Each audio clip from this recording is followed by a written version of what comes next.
আসসালামু আলাইকুম এভরিওয়ান। বেলা শেষে তুমি গল্পের চতুর্থ পাঠ। তোমাদের সবাই একটা কথা বলি, আমি কয়দিন পর পরই অসুস্থ হয়ে যাচ্ছি, তাই সবাই তোমরা একটু আমার জন্য দোয়া করবা যেন খুব তাড়াতাড়ি সুস্থ হতে পারি। তো চলো বেশি কথা না কইয়া গল্প শুরু করা যাক। আমার সাথে ডাক্তারটা বলে উঠলো, স্যার সবকিছু ঠিক আছে, সব কাজ ওকে, তবে ডাক্তার রমেশের ছুটি চাই। ওর বউ পেটের যন্ত্রণায় মাটিতে পড়ে নাকি ছটফট করছে, হাসপাতালে নিয়ে যাওয়ার মতো ওর বাসায় কেউ নাই। আর এই খবরটা শুনে নাকি ওর শরীরটাও কেমন কেমন জানি করছে। আপনি বলেন, বউ বাড়িতে অসুস্থ থাকলে কার মন ভালো থাকবে? এর মাঝে মাইশা নামের মেয়েটা ধমক দিয়ে বলে উঠলো, কোনো জায়গায় যাওয়া যাবে না, চুপচাপ কাজ করো, নইলে তো জানোই তোদের কি অবস্থা হবে। মিমের স্বামী নামক ব্যক্তিটা একবার আমার দিকে তাকিয়ে বলল, ওকে বাসা পর্যন্ত এগিয়ে দিয়ে আসো। আর ডাক্তার রমেশ, তোমার আজকে নাইট ডিউটি আছে, তাড়াতাড়ি চলে আসবে, মনে থাকবে তো? আমি মাথা ঝাঁকিয়ে বললাম, কথা বললাম না, যদি ধরা পড়ে যাই। তবে মাইশা নামের মেয়েটার চোখ থেকে আগুন ধরে পড়ছে। ভাগ্য ভালো যে আমার মুখে মাস্ক লাগানো ছিল, নইলে এর চোখ থেকে বেঁচে ফিরতে পারতাম না। আস্তে করে রুম থেকে বের হতেই আমি ডাক্তারের পিছু করলাম। আমরা একেবারে শেষ সীমানায় গেলাম। যেতেই দুইটা ছেলে এসে আমার চোখ বেঁধে ফেললো, আমার হাত ধরে টেনে টেনে কোথায় নিয়ে গেল। আচমকা কি জানি একটা শব্দ হতে লাগলো। যখন চোখ খুললাম তখন তাকিয়ে দেখি আমরা একটা জঙ্গলের ভিতরে আছি, আর আমাদের পিছনে একটা বাসা আছে। আমার মনে হয় এই বাসার নিচে ওরা এইসব কিছু করে। আমাদের নেওয়ার জন্য একটা মাইক্রো এলো। মাইক্রোতে বসে বসে চিন্তা করছি, মানলাম মাইশার মতো দেখতে কেউ একজন আছে, তাই বলে কি মিমের জামাইয়ের মতো দেখতে আরেকজন আছে? এটা কিভাবে সম্ভব? একজন হলে না হয় এই কথা বলতে পারতাম, কিন্তু এখানে তো দুইজন, কিভাবে সম্ভব? আর ওদের ভিতরে কি একটু মায়া দয়া নেই? একজন মানুষকে ওরা কিভাবে নিজ হাত দিয়ে মারতে পারে? আর এইসব কিডনি চোখ হাজার হাজার কোটি কোটি টাকায় ওরা বিক্রি করে। আমাকে যে কই হোক খুব তাড়াতাড়ি এর একটা সমাধান করতে হবে। আর এরা কি সবাই আসল নাকি নকল, সেই বিষয়ে আগে আমার খোঁজ নিতে হবে। আমি এখানে কতদিনই বা ছিলাম, সব আমাকে জানতে হবে। আমার সাথে বসে থাকা ডাক্তার আমাকে সান্ত্বনা দিয়ে বলল, বন্ধু এত চিন্তা করিস না, সব ঠিক হয়ে যাবে দেখিস। একটা বাসার সামনে আমাকে নামিয়ে ডাক্তার বলল, বসকে তুই তো চিনিসই, আমার এখন তাড়াতাড়ি যেতে হবে, তুই থাক কেমন, আর ভাবিকে তাড়াতাড়ি হাসপাতালে নিয়ে যা। আমি মাথা চাকিয়ে বললাম, ঠিক আছে। এটা বলতেই ওরা চলে গেল। ভাবলাম এখান থেকে চলে যাব, কিন্তু আমাকে কি যেন একটা টানছে। আমার কারণে এত মানুষের প্রাণ যেতে পারে না। যেহেতু আমি সবকিছু জানি আর নিজের চোখে দেখেও আসছি, তাড়াতাড়ি আমাকে কিছু একটা করতে হবে। তাই ভাবলাম যদি রমেশের বউ বলে কিছু একটা করতে পারি। দরজায় গিয়ে কলিং বেল বাজাতেই সুন্দরী একজন মেয়ে দরজা খুলে আমাকে জড়িয়ে ধরল। হয়তো এটাই রমেশের বউ। শালা, টাকা থাকলে কি এত সুন্দর বউ হয়? হয়তো সম্ভব। রমেশের বউকে ছাড়িয়ে মুখ থেকে মাস্ক সরিয়ে বললাম, আমি রমেশ না। মেয়েটা আমাকে দেখে চোখ বড় করে ফেললো আর ধীরে সুস্থে প্রশ্ন করলো, আপনি কে? আর আমার স্বামীর এই পোশাক কোথায় পেলেন? আমি সরাসরি প্রশ্ন করলাম, তোমার জামাই কিসের চাকরি করে এটা তুমি ভালো করে জানো তো? মেয়েটা স্বাভাবিকভাবেই উত্তর দিল, না জানার কি আছে, হ্যাঁ ও তো ডাক্তারির চাকরি করে। আমি বললাম, তাই নাকি? তোমার জামাই ডাক্তারির চাকরি করে? যে একজন মানুষের জীবন নিতে পারে সে কিভাবে ডাক্তার হতে পারে? মেয়েটা তুতলাতে তুতলাতে বলল, আপনি কি বলছেন এইসব? আমি বললাম, এত তুতলাতে হবে না। যে একই বিছানায় এক স্বামীর সাথে শুয়ে থাকে, সে কি আর জানবে না তার স্বামী কিসের কাজ করে? এটা তো কখনোই হতে পারে না। এই মুহূর্তে মেয়েটার ফোনে কল আসলো, আর ফোনটা রিসিভ করে আমার দিকে চোখ বড় বড় করে তাকিয়ে আছে। আমি এবার বুঝে গেলাম আমি যে ওখান থেকে পালিয়ে আসছি এই খবরটা অলরেডি সবাই হয়তো জেনে গেছে। রমেশের বউ যেই ফুলদানি দিয়ে আমাকে আঘাত করবে অমনি ওকে ধরে বললাম, আমাকে মারবি না, টাকার জন্য তোরা সব করতে পারিস না, দাঁড়া জীবনের উচিত শিক্ষা দিচ্ছি তোরে। চুলের মুঠি ধরে বাসা থেকে বের করলাম। ও জোরে চিৎকার দিয়ে বলছে, বাঁচাও। বুঝলাম তাড়াতাড়ি আমাকে কিছু একটা করতে হবে। এখনই ও শরীর থেকে সম্পূর্ণ কাপড় টেনে খুলে ফেললাম। মেয়েটা আমার সাথে জোরাজোরি করছে আর বলছে, আমার এমন সর্বনাশ করবেন না। আমি মানছি আমি অপরাধ করছি, কিন্তু আমি কোনো কথা না শুনে ওর শরীর থেকে সম্পূর্ণ কাপড় খুলে ওরে রাস্তার মাঝখানে ফেলে দিয়ে চিৎকার করে বললাম, ও আমার বউ, আজকের দিনের জন্য তোমাদের কাছে ফ্রি করে দিলাম। যদি কারো মন চাইতো ফ্রিতে সবকিছু করতে পারো, এই বাসাটাও ফ্রি আছে, যদি কেউ চাও তো। এটা বলতেই তিনটা ছেলে চলে আসলো আর এসে চোখের পলকে আমার সামনে থেকে রমেশের বউকে তুলে নিয়ে গেল। পিছন থেকে জোরে বললাম, ভাই ভাইরাল একটা ভিডিও চাই আমি। আমার মুখে মাস্ক থাকার কারণে কেউ চিনতে পারে নাই। ভাবছিলাম ওকে মেরে ফেলবো, কিন্তু আমার পক্ষে মানুষ খুন করা কখনোই সম্ভব না। আমি নিজে একজন মানুষে আবার অন্য একজনকে কিভাবে খুন করতে পারি বলেন? তাড়াতাড়ি এখান থেকে সরে গেলাম, নয়তো আবার যদি কেউ চলে আসে তাহলে ধরা খেয়ে যাব। আমাকে একমাত্র যদি কেউ চিনে থাকে তবে সেটা রমেশের বউ, কিন্তু আজকে ওর অবস্থা অনেক খারাপ হয়ে যাবে। আর আশা করি আমি ধরা পড়বো না। একটা দোকানে গিয়ে বললাম, ভাই 1 মিনিট কথা বলা যাবে, কিছু টাকা আনার ছিল। দোকানদার বলল, ঠিক আছে বলেন। আপুকে কল দিতেই আপু কল ধরে বলল, কে বলছেন? আমি বললাম আপু আমি। আপু অনেকটাই আগ্রহ নিয়ে জিজ্ঞেস করলো, ভাই তুই কই? আজ 3 দিন ধরে তুই নিখোঁজ। মাইশার বাবা সহ আমরা সবাই মিলে তোরে খুঁজতেছি, কিন্তু পাই নাই। তুই কই আসোস এখন? আজ 3 দিন ধরে আমি নিখোঁজ, আর আমি নিজেই জানি না। অবশ্য জানবো কিভাবে? আমি তো অজ্ঞান ছিলাম। আমি বললাম হ্যাঁ আপু, আমি একটু ঢাকায় আসছি একটা ইমার্জেন্সি দরকারে। আপু একটা হেল্প কর না। আপু বলল, যেভাবে বলছিস মনে হচ্ছে জানো আমি তোর জন্য আপু না। আমি বললাম আচ্ছা সরি। শোন আপু, এই নম্বরে কিছু টাকা দিতে পারবি? আমি এসে তোরে দিয়ে দিব। আমার পকেট মারা হয়েছে। আপু হাসি দিয়ে বলল, আমার কিপটে ভাইয়ের পকেট মারা হয়েছে, সেটা আমার কোনোভাবেই বিশ্বাস হচ্ছে না। আমি বললাম ধুর, এমনিতেই আসি বিপদে, তুই দিবি কিনা তা বলতো। আপু বলল দিচ্ছি। ফোনটা কেটে দেওয়ার 2 মিনিট পরই টাকা এসে গেল। এখন আবার বাড়িতে যেতে হবে। টিকিট কেটে বাসে উঠে গেলাম। বসে বসে চিন্তা করছি, আজকে যা দেখলাম তা কি আসলে সত্যি, নাকি আমার চোখের দেখা ভুল? কিন্তু নিজ চোখে যা দেখছি তা তো আর অবিশ্বাস করতে পারি না। আমার মনে হচ্ছে এই সব কিছু আমি একা খুঁজে বের করতে পারবো না, আমার কাউকে দরকার। কিন্তু কাকে এই কথা বলবো? কে আমার কথা বিশ্বাস করবে? একা একা এইসব কাজ করা কখনোই সম্ভব না। আজকে 3 দিন হয়ে গেল। আমি যদি বলি মাইশা ওর বড় বোনের শ্বশুর বাড়িতে, তাহলে কি ভুল হবে? হয়তো না। সবার আগে আমাকে এই খোঁজ নিতে হবে, মাইশা এই 3 দিন কোথায় ছিল। যদি সত্যি সত্যি এটা মাইশা হয়, আমি ওকে ছাড়বো না, কোনোদিনই না। রমেশের বইয়ের থেকেও ওকে আরো বড় শাস্তি দিব। ওরা কিভাবে পারে মানুষের জীবন নিয়ে খেলতে? একটু কি মায়া দেওয়া নাই ওদের ভিতরে? হালকা করে ঘুমিয়ে গেলাম। প্রায় অনেকটা পথ জার্নি করার পর বাজারে চলে আসলাম। বাজার থেকে একটা রিক্সা নিয়ে সরাসরি বাড়িতে চলে গেলাম। বাসার ভিতরে গিয়ে দেখি আম্মু আর আপু বসে বসে রুটি বেলছে। আমাকে দেখতে পেয়ে আম্মু রাগ করে বলল, নবাব সাহেব এসেছে। কাউকে কিছু না বলে ধপ করে কেউ কোথাও চলে যায়। আম্মুর কাছে বসে বললাম, সরি আম্মু, আসলে কি করব বলো, ইমার্জেন্সি একটা দরকার ছিল, আর বস কল করছিল। কি আর করব বলো, পরের আন্ডারে কাজ করি, ওনার কথা তো মানতেই হবে। এই 3 দিন কিছু কাজ করে দিয়ে আসলাম, আরো কয়েকদিন বেশি ছুটি পেলাম। ভালো হয়েছে না বলো? তুবা কিচেন থেকে বের হতে হতে বলল, অনেক ভালো হয়েছে ভাইয়া, কিন্তু তুই আমাদের একটা কল করে এই কথা তো বলতে পারতি। আর তোর ফোন বন্ধ বলছে কেন? আমি বললাম, আর বলিস না আপু, তোরে আমার পকেট মারা হয়েছে। তুই তুবার আম্মুকে বলিস নাই কেন? আচ্ছা আগে গোসল করে আসি, শরীরটা অনেক গরম হয়ে গেছে। আপু আস্তে করে বলল, সেই দিনের মতো কথা বলে এত দেরি করিস না।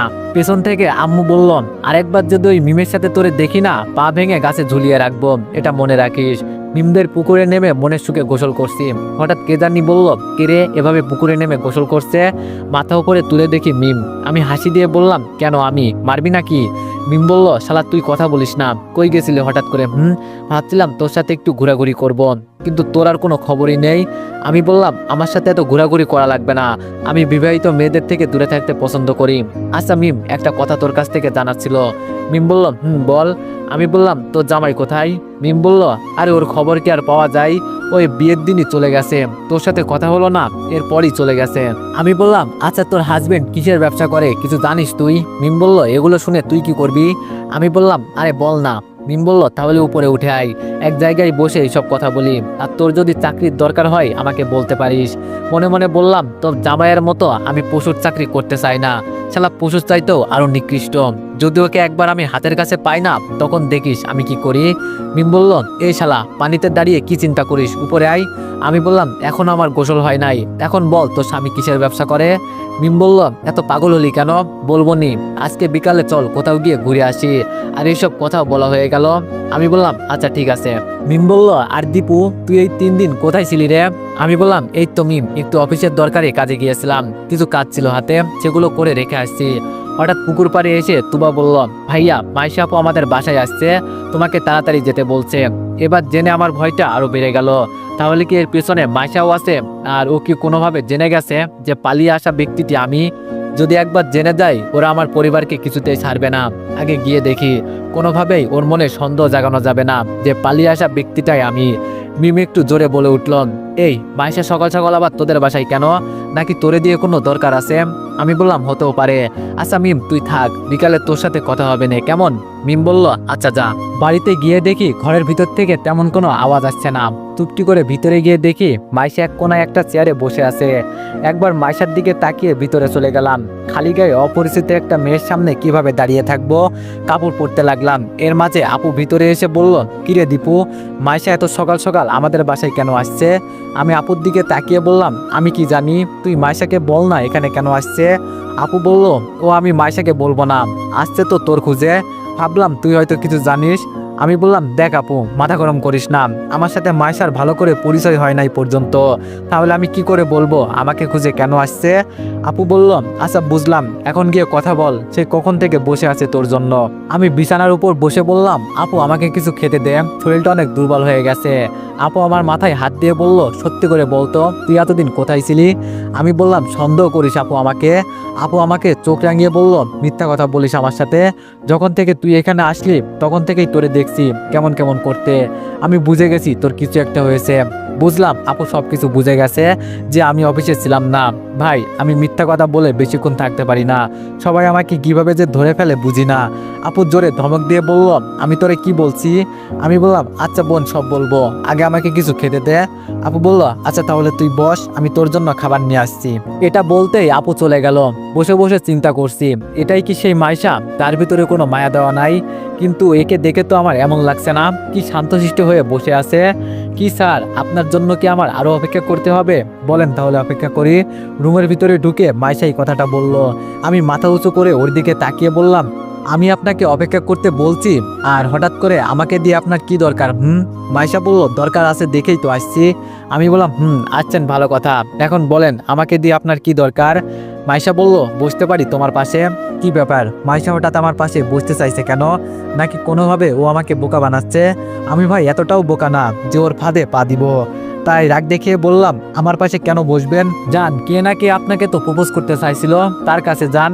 আর কি বলছিলেন সেই দিন? আমি একটু সুযোগ পেয়ে মাথায় উঠে গেছি, আমাকে দিয়ে যদি আপনার দরকার না হয় তাহলে আসলেন কেন? আর আমি তো ফাউল একটা ছেলে, আমাকে দিয়ে আপনার কোনো দরকার পড়তে পারে? আমার মনে হয় না।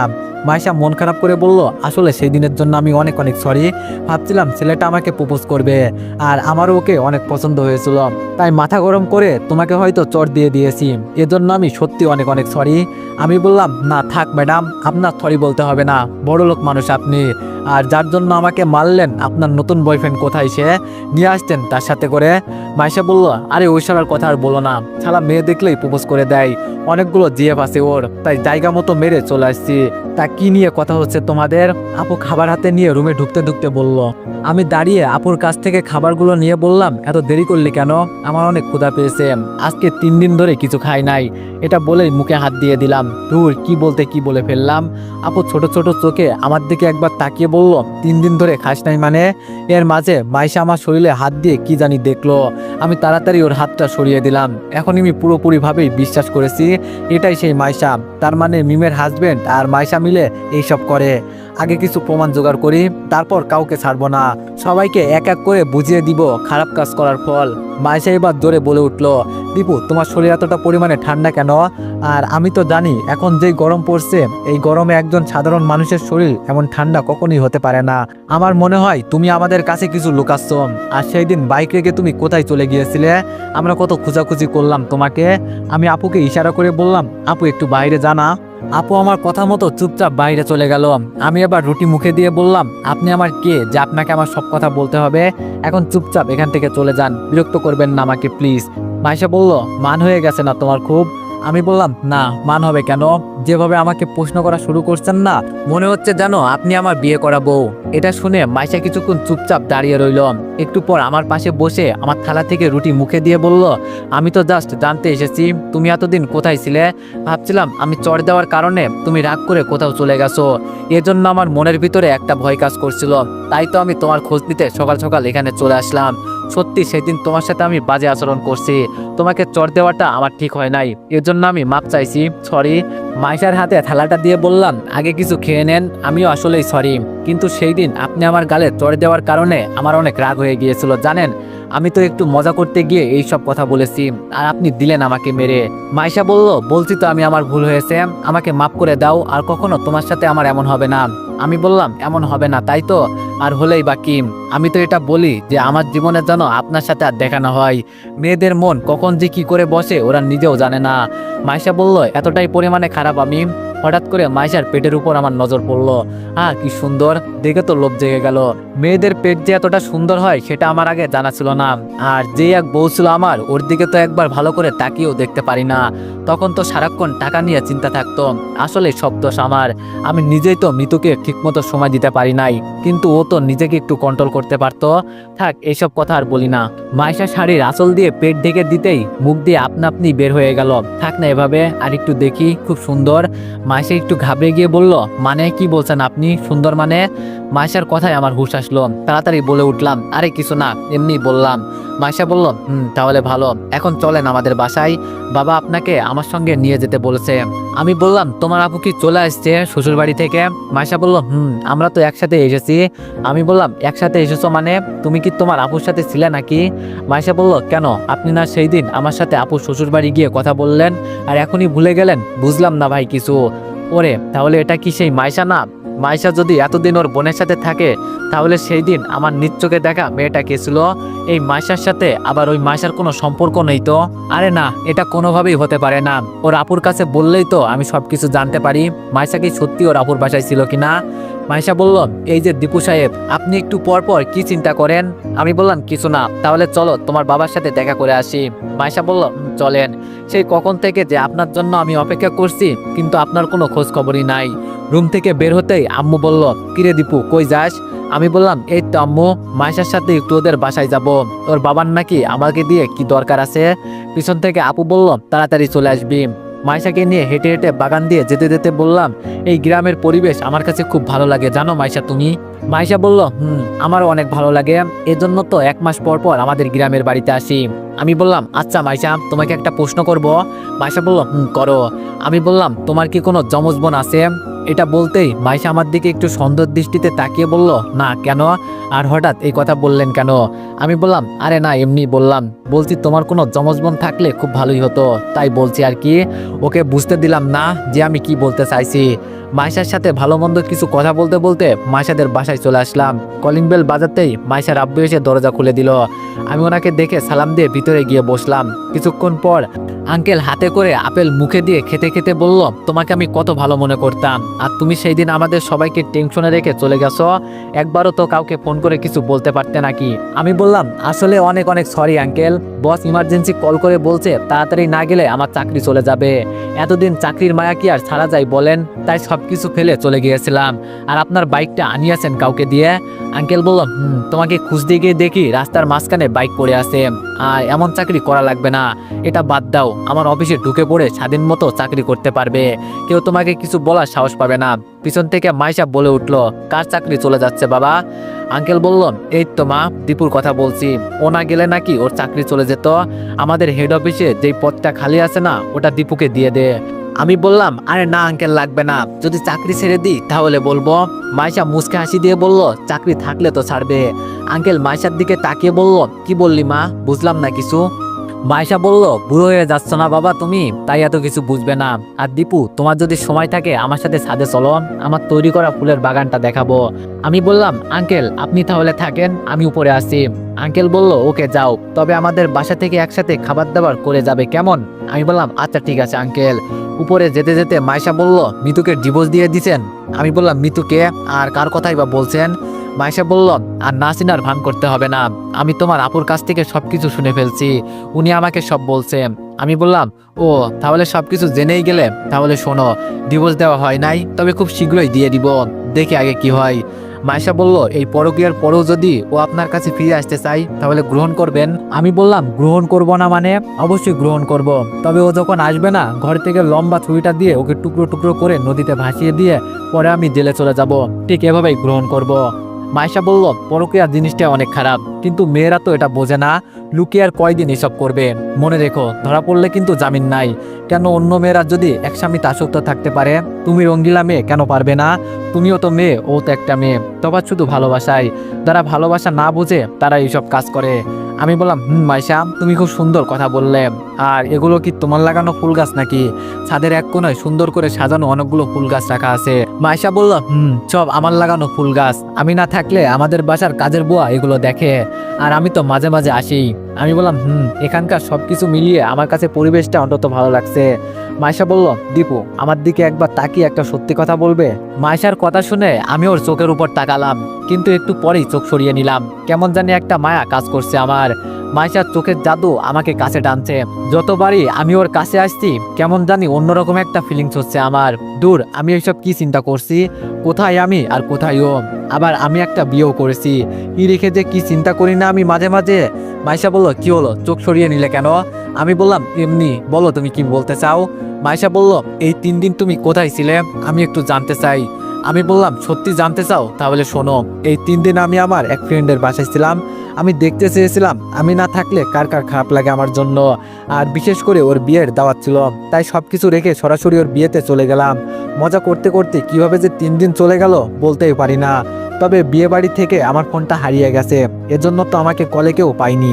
মাইশা আবার হতাশ হয়ে আমার দিকে তাকিয়ে বলল, ও। মনে মনে বললাম, মাইশা আমার কাছ থেকে কি জানতে চাইছে? আরে ভাই, আমার মাথায় এখন কাজ করছে না, এই মাইশাটাই কে? আর 2জন মাইশা দেখতে তো একদম হুবহু হতে পারে না, একটু হলেও তো ব্যবধান থাকতে পারে না ওদের মাঝে। কিন্তু আমি কাকে দেখে কাকে মাইশা বলবো? আমাকে সবকিছু জানতে হবে। মাইশা বলল, ওই মিয়া আবার কি ভাবো? আমি বললাম, কিছু না মাইশা। আচ্ছা আমি তাহলে আজকে আসি, কেমন? মাইশা বলল, দীপু। আমি বললাম, কিছু বলবে কি আবার মাইশা? মাইশা বলল, বলার জন্যই তো এখানে নিয়ে আসছি। আমি বললাম, তাহলে বলো কি বলবে?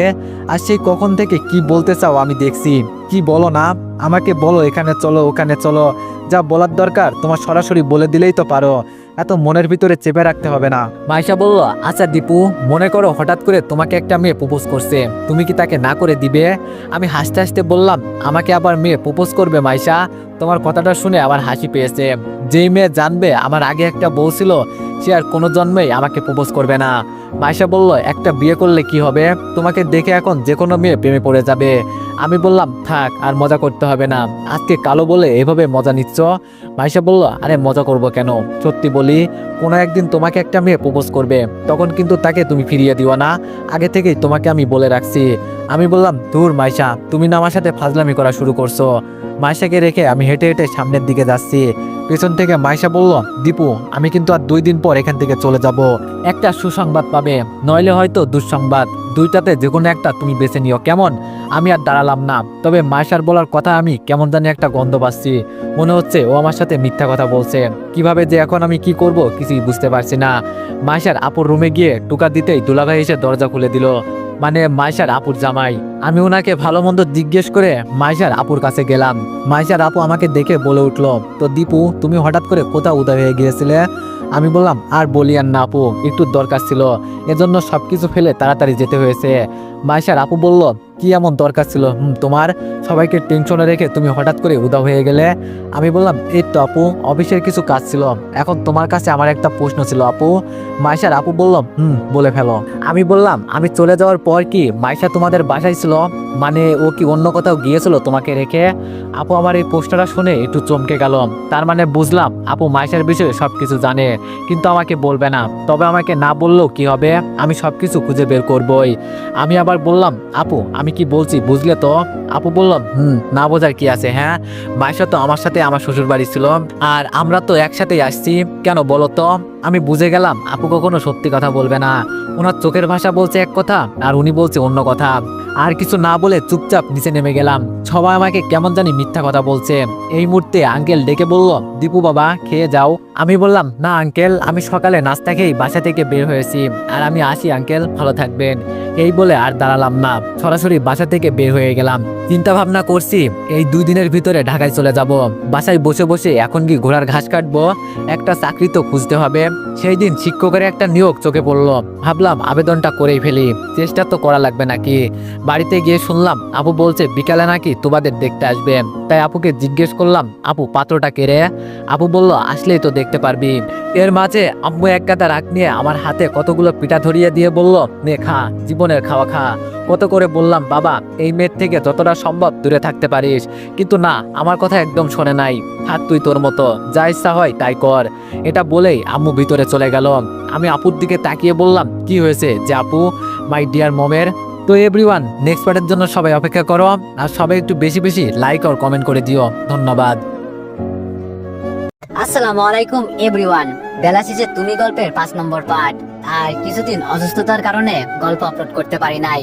তো তো তার জন্য আমি অনেক অনেক দুঃখিত। তো যাই হোক, আবারও তোমাদের মাঝে রেগুলার গল্প দেওয়ার চেষ্টা করব। তো চলো বেশি কথা না কইয়া গল্প শুরু করা যাক। আপু বলল কি হয় নাই, মিম এসে পিঠা দিয়ে গেল, এজন্য আম্মু তোর উপর রেগে আছে।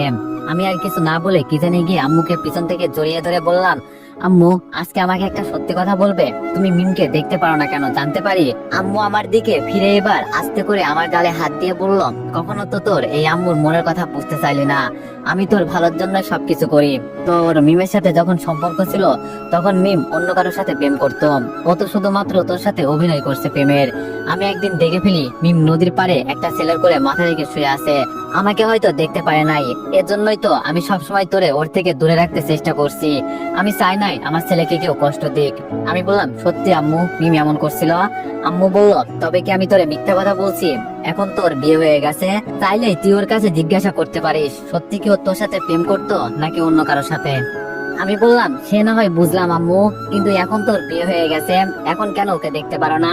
আম্মু বলল, ওর স্বভাব চরিত্র আমার কাছে মোটেও ভালো লাগে না, তাই দেখতে পারি না। আর কোনো প্রশ্ন আছে তোর?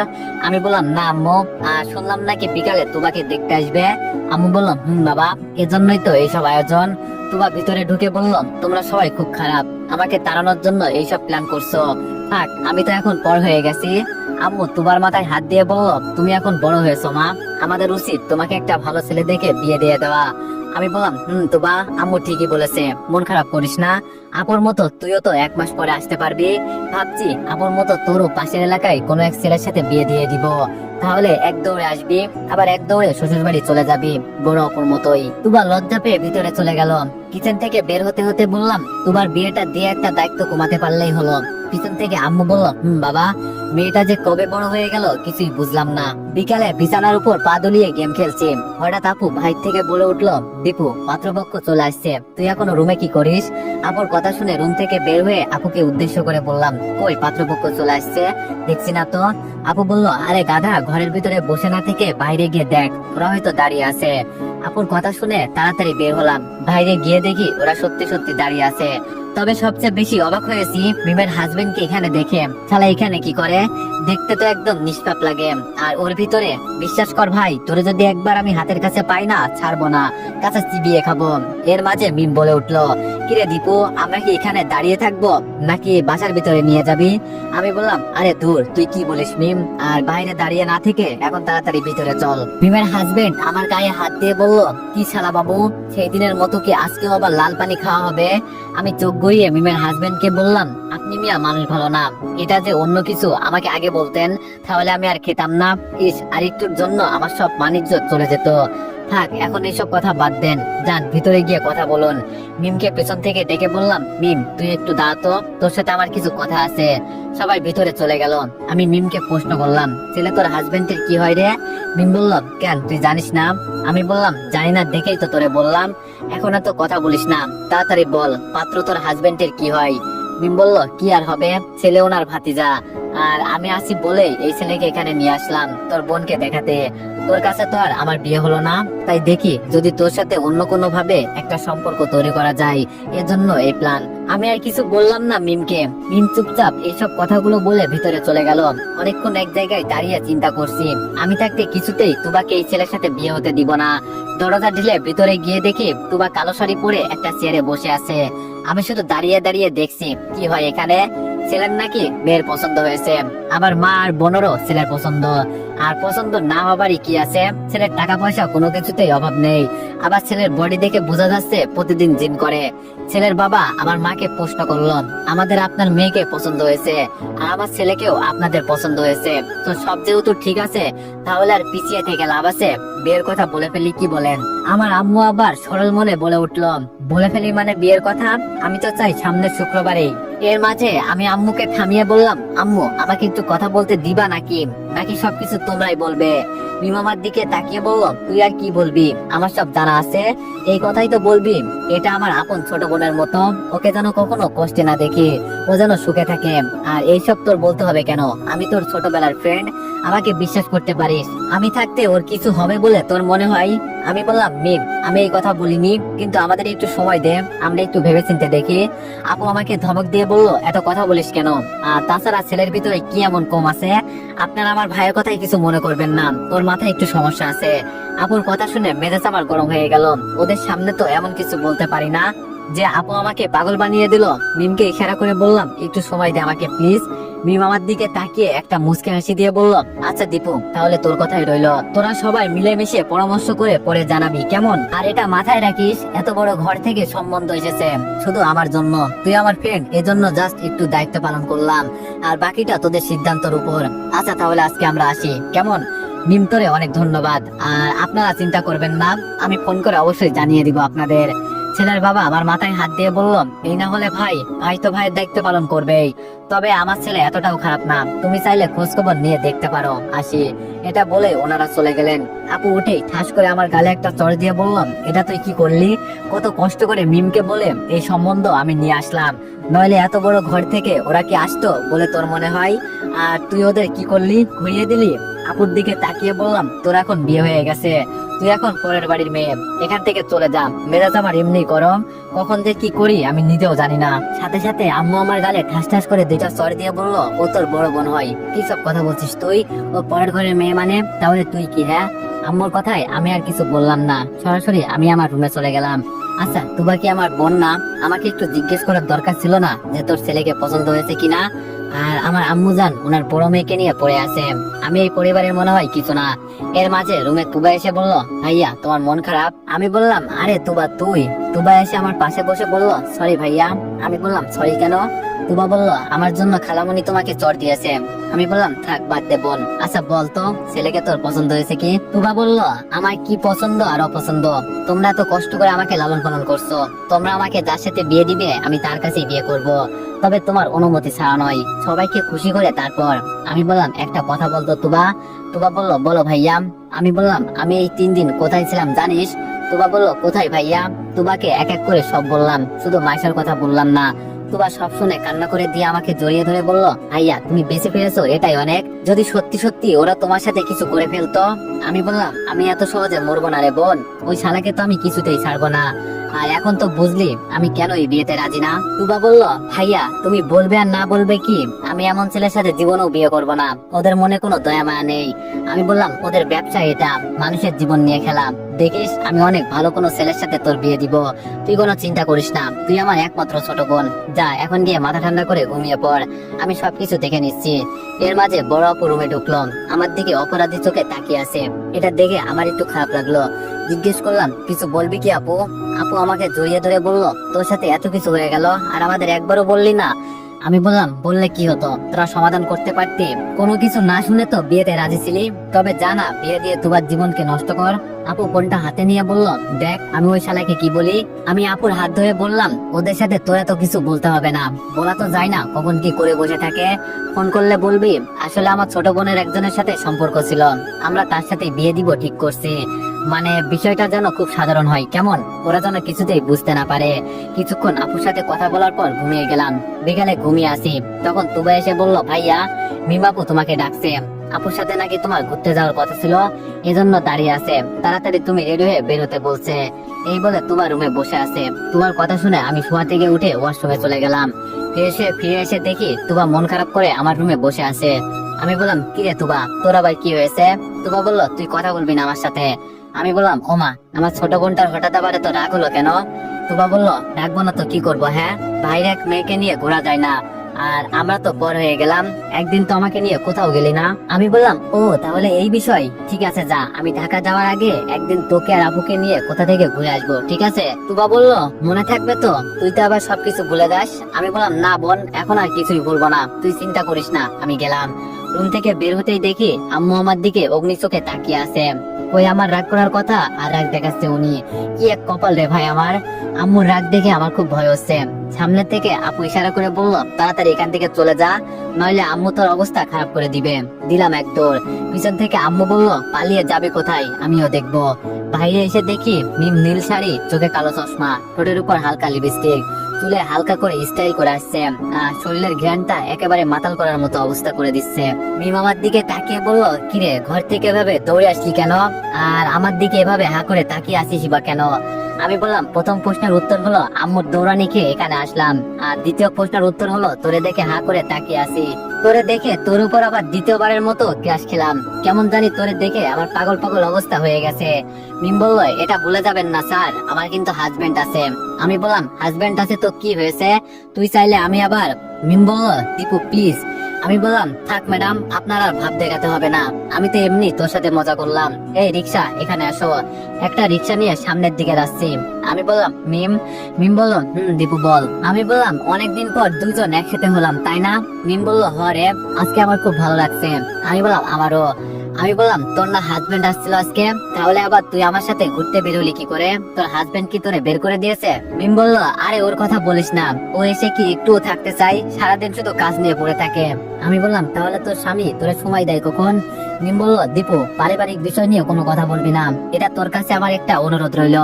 আমি বললাম, আচ্ছা সরি মিম, আর বলবো না, আমি তোর ভালোর জন্যই তো। মিম বললো, দীপু। আমি আর কিছু বললাম না। মিম আগের থেকে অনেক চালাক হয়ে গেছে, বুঝে গেছি। দুইটা টিকিট কেটে পার্কের ভিতরে ঢুকলাম, দুইজন গিয়ে একটা বেঞ্চের উপর বসলাম। হঠাৎ মিম প্রশ্ন করলো, এখানে কারা আছে জানিস দীপু? আমি বললাম, কারা আর আসবে, হয়তো বয়ফ্রেন্ড গার্লফ্রেন্ড, নইলে স্বামী স্ত্রী। মিম বললো, আর আমরা? আমি বললাম, আরে পাগলি, আমরা তো ফ্রেন্ড, আমরা তো এখানে আড্ডা দিতে এলাম। আর মিম, তোরে যেই কথাটা এখনো বলা হয় নাই। মিম বললো, বল। আমি বললাম, তোর হাজবেন্ড কিসের ব্যবসা করে বললি না তো? মিম কিছুক্ষণ আমার দিকে তাকালো, তবে আমি এটা বুঝে গেলাম মিম হয়তো আমার এই কথাটা শুনে একটু ভয় পেয়েছে। একটু হলো আন্দাজ করতে পারছি আমি, মিম ওর স্বামীর বিষয়ে কিছুটা হলো জানে, কিন্তু ও বলবে না, হয়তো ওর হাজবেন্ড ওকে ট্রেড দিয়েছে। আমি বললাম, কি রে মিম, আমার কথা শুনে ভয় পেলি নাকি? মিম একটু ঘাবড়ে গিয়ে বললো, না না, ভয় পাবো কেন, আসলে আমার স্বামী কিসের ব্যবসা করে আমি কখনো তা জানতে চাইনি, তবে তুই যেহেতু বললি আমি ওকে বলে দেখবো নি ও কিসের ব্যবসা করে। আমি বুঝে গেছি মিম আমাকে এই সম্পর্কে কোনো কিছুই বলবে না, আমাকে সবকিছু খুঁজে বের করতে হবে, তাই এসব প্রশ্ন আর করলাম না। অনেকক্ষণ চুপ থাকার পর আস্তে করে মিম আমার হাতটা ধরে একটা কিস করে বলল, মনে আছে দীপু, ছোটবেলায় আমাদের প্রেমের কথা? মিমের এই কথা শুনে আমার আম্মুর বলা কথাগুলো মনে পড়ে গেল। ওর হাতটা ছাড়িয়ে বললাম, তুই আর আমার সাথে কথা বলবি না শালি, এক নম্বরের মিথ্যাবাদী তুই, কিভাবে পারলি আমার সাথে বেইমানি করতে? এটা তুই করতে পারলি? যদি আমি এলাকায় থাকতাম তাহলে হয়তো আমি তোরে হারিয়ে। মিম আমার মুখে হাত দিয়ে বলল, অনেক কথা বলে ফেলছিস তুই ভাই, আর কিছু বলিস না, এখন আমি তোর সাথে কি এমন চিট করছি সেটা তো আগে বলবি নাকি? আমি বললাম, এখন তুই তোর পথে আমি আমার পথে, এজন্য বলাই যায়, তবে তুই যে গোপনে গোপনে আমার সাথে এটা করবি আমি কখনো ভাবতে পারি নাই। আমি তোরে ছোটবেলায় অনেক ভালো পেতাম, তোর মতো খেয়াল আমাকে কেউ করতো না, কিন্তু তুই। মিম বলল, এখন আমার হাতে মার খেতে চাস? ফাউল পেছ না পেছি, আগে বল কে আমার নামে কি বলছে, যার কারণে তুই আমার উপর রেগে গেলি? আমি আম্মুর বলা কথাগুলো মিমকে এক নাগারে বললাম, শেষে বললাম, আমিও আম্মুর কথা বিশ্বাস করি জানিস মিম, আর কেন বিশ্বাস করেছি তার কারণ একটাই, আম্মু তোর সাথে কোনো ছেলেকে প্রেম করতে দেখার পর আম্মু আর তোরে দেখতে পারতো না। প্রথমে ভাবতাম আম্মু তোরেই কেন দেখতে পারতো না, কিন্তু সেই দিন সকল তথ্য নিলাম আম্মুর থেকে, আর এটা ভেবেও আমার অনেক মন খারাপ হয়েছে। তুই কেমনে এটা করলি? তবে তোর কাছে আমার এখন একটাই অনুরোধ, আমার কাছে এখন আর মিথ্যা কথা বলিস না। মিম আমার কথা শুনে কিছুক্ষণ চুপচাপ বসে থাকলো, তারপর আমার দিকে একটু কান্নার নজরে তাকিয়ে বলল, সত্যি দীপু, তোর আম্মুর কথাই ঠিক, তবে বিশ্বাস কর আমি সত্যি তোরে অনেক ভালোবাসতাম, তবে আমি ওই ছেলের কাছ থেকে তো টাকা নিতাম, মুরগি হিসাবে ওকে রাখতাম, শুধু ব্যবহার করতাম মাত্র, আর কিছু না, বিশ্বাস কর। আমি বললাম, থাক মিম, এখন আর মিথ্যা কথা বলতে হবে না, এইসব এখন আর বলে আল্লাহ কি বল, বাদ দে। আচমকা মিম আমার হাত ধরে আমার হাতের উপর চুমু খেয়ে বলল, এখনো আমি তোরে অনেক ভালোবাসি, তুই বিশ্বাস কর, আর যদি বিশ্বাস না করিস আমাকে একবার বলে দেখ, তুই যাই বলবি আমি তাই করব, যদি বলিস তোর সাথে এই মুহূর্তে এখন বিছানায়। আমি বললাম, মিম তোরে আগে বলছি কিনা মনে নাই, তবে এখন আবার নতুন করে বলছি, এই পরকীয়ার কারণে আমার বউকে আমি ছেড়ে দিয়েছি, আর এখন যদি তুই এইসব কথা বলিস তাহলে হয়তো। মিম বলল, দেখ দীপু, আমাকে খারাপ মনে করিস না, আমি শুধু তোর ভালোবাসা প্রমাণ করার জন্য এইসব করছি, তুই বিশ্বাস কর। আমি বললাম, মিম আমাদের এখন চলে যাওয়া উচিত, এতটা গভীরে আমাদের যাওয়া ঠিক না, তবে তুই হয়তো এখন আমার ফ্রেন্ড, যদি কোনোদিন শুনি তুই আমার বউয়ের মতো পরকীয়া প্রেমে জড়িত, সেদিন তোর সাথে আমার সব বন্ধুত্ব শেষ, শুধু শেষই করবো না, তোর অবস্থা কিন্তু অনেক খারাপ করে দিব। একটা বিষয় মাথায় রাখবি, পরকীয়া প্রেম যারা করে ওরা কোনো ভালো মায়ের সন্তান হতে পারে না, ওই 8-10 বাপ আর 4-5 মায়ের সন্তান যারা, ওরা নিজেরাও জানে না ওদের বাবা মাকে, ওরাই এইসব কাজ করে আর সমাজটাকে নষ্ট করে। আমি আমার বউকে কেটে টুকরো টুকরো করতাম, শুধু ওর পেটে বাচ্চা ছিল বলে কিছু করি নাই, তবে এত সহজে ছেড়েও দিব না, তোকে আমার দেখার আছে, এখনো ডিভোর্স দিই নাই। মিম আমার কাঁধে মাথা রেখে শুয়ে বল, আমাকে এতটাও খারাপ মনে করিস না, আমাকে দিয়ে এইসব কখনোই হবে না, এটা তুই নিশ্চিন্তে থাকতে পারিস। আমি দাঁড়িয়ে বললাম, তোর সাথে আমার এখানে আসাটা ঠিক হয় নাই, তুই এখন অন্য কারো একজনের আমানত, শুধু ফ্রেন্ড হিসাবে শেষবারের মতোই আসলাম কিছু কথার উত্তর জানতে, কিন্তু তুই বললি না।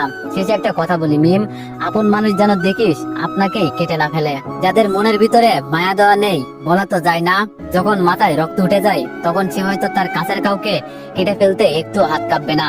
টাকা থাকলে সব হয় রে মিম, সুখটাই আসল। আমি এখন সব ছেড়ে একটু সুখ খুঁজছি, দেখি কারো কাছে একটু সুখ পাওয়া যায় কিনা। তবে এটা যদি টাকা দিয়ে কিনা যেত না, যত টাকা লাগে আমি কিনতাম, বাট আফসোস এই জিনিসটা খুঁজে বের করতে হয়। আমিও আজ থেকে হয়তো এই ঠিকানা খুঁজে বেড়াবো। আর তুই এমন একজন মানুষ মিম, মরণকে সাথে নিয়ে শুয়ে থাকিস। আর কিছু বলবো না, তবে এটাই বলবো, ভালো থাকিস। আমার কথাগুলো শুনে মিম মুখে কাপড় দিয়ে কান্না করছে। মিম হয়তো একটু হলো আন্দাজ করতে পারছে আমি সবকিছু জেনে গেছি। কিছুক্ষণ কান্না করার পর মিম দাঁড়িয়ে বলল, দীপু আমি তোরে শেষবারের মতো একটু জড়িয়ে ধরতে পারি? আমি বললাম, না রে মিম, তোর সাথে এখন আমার অনেক দূরত্ব বেড়ে গেছে, সেটাকে কখনো কাছে টানবি না। কালকে হয়তো আমি ঢাকায় চলে যাব, আসি রে, ভালো থাকিস। মিম বলল, শুধু একটাই প্রশ্ন তোর কাছে, তুই এইসব কিভাবে জেনে গেলি?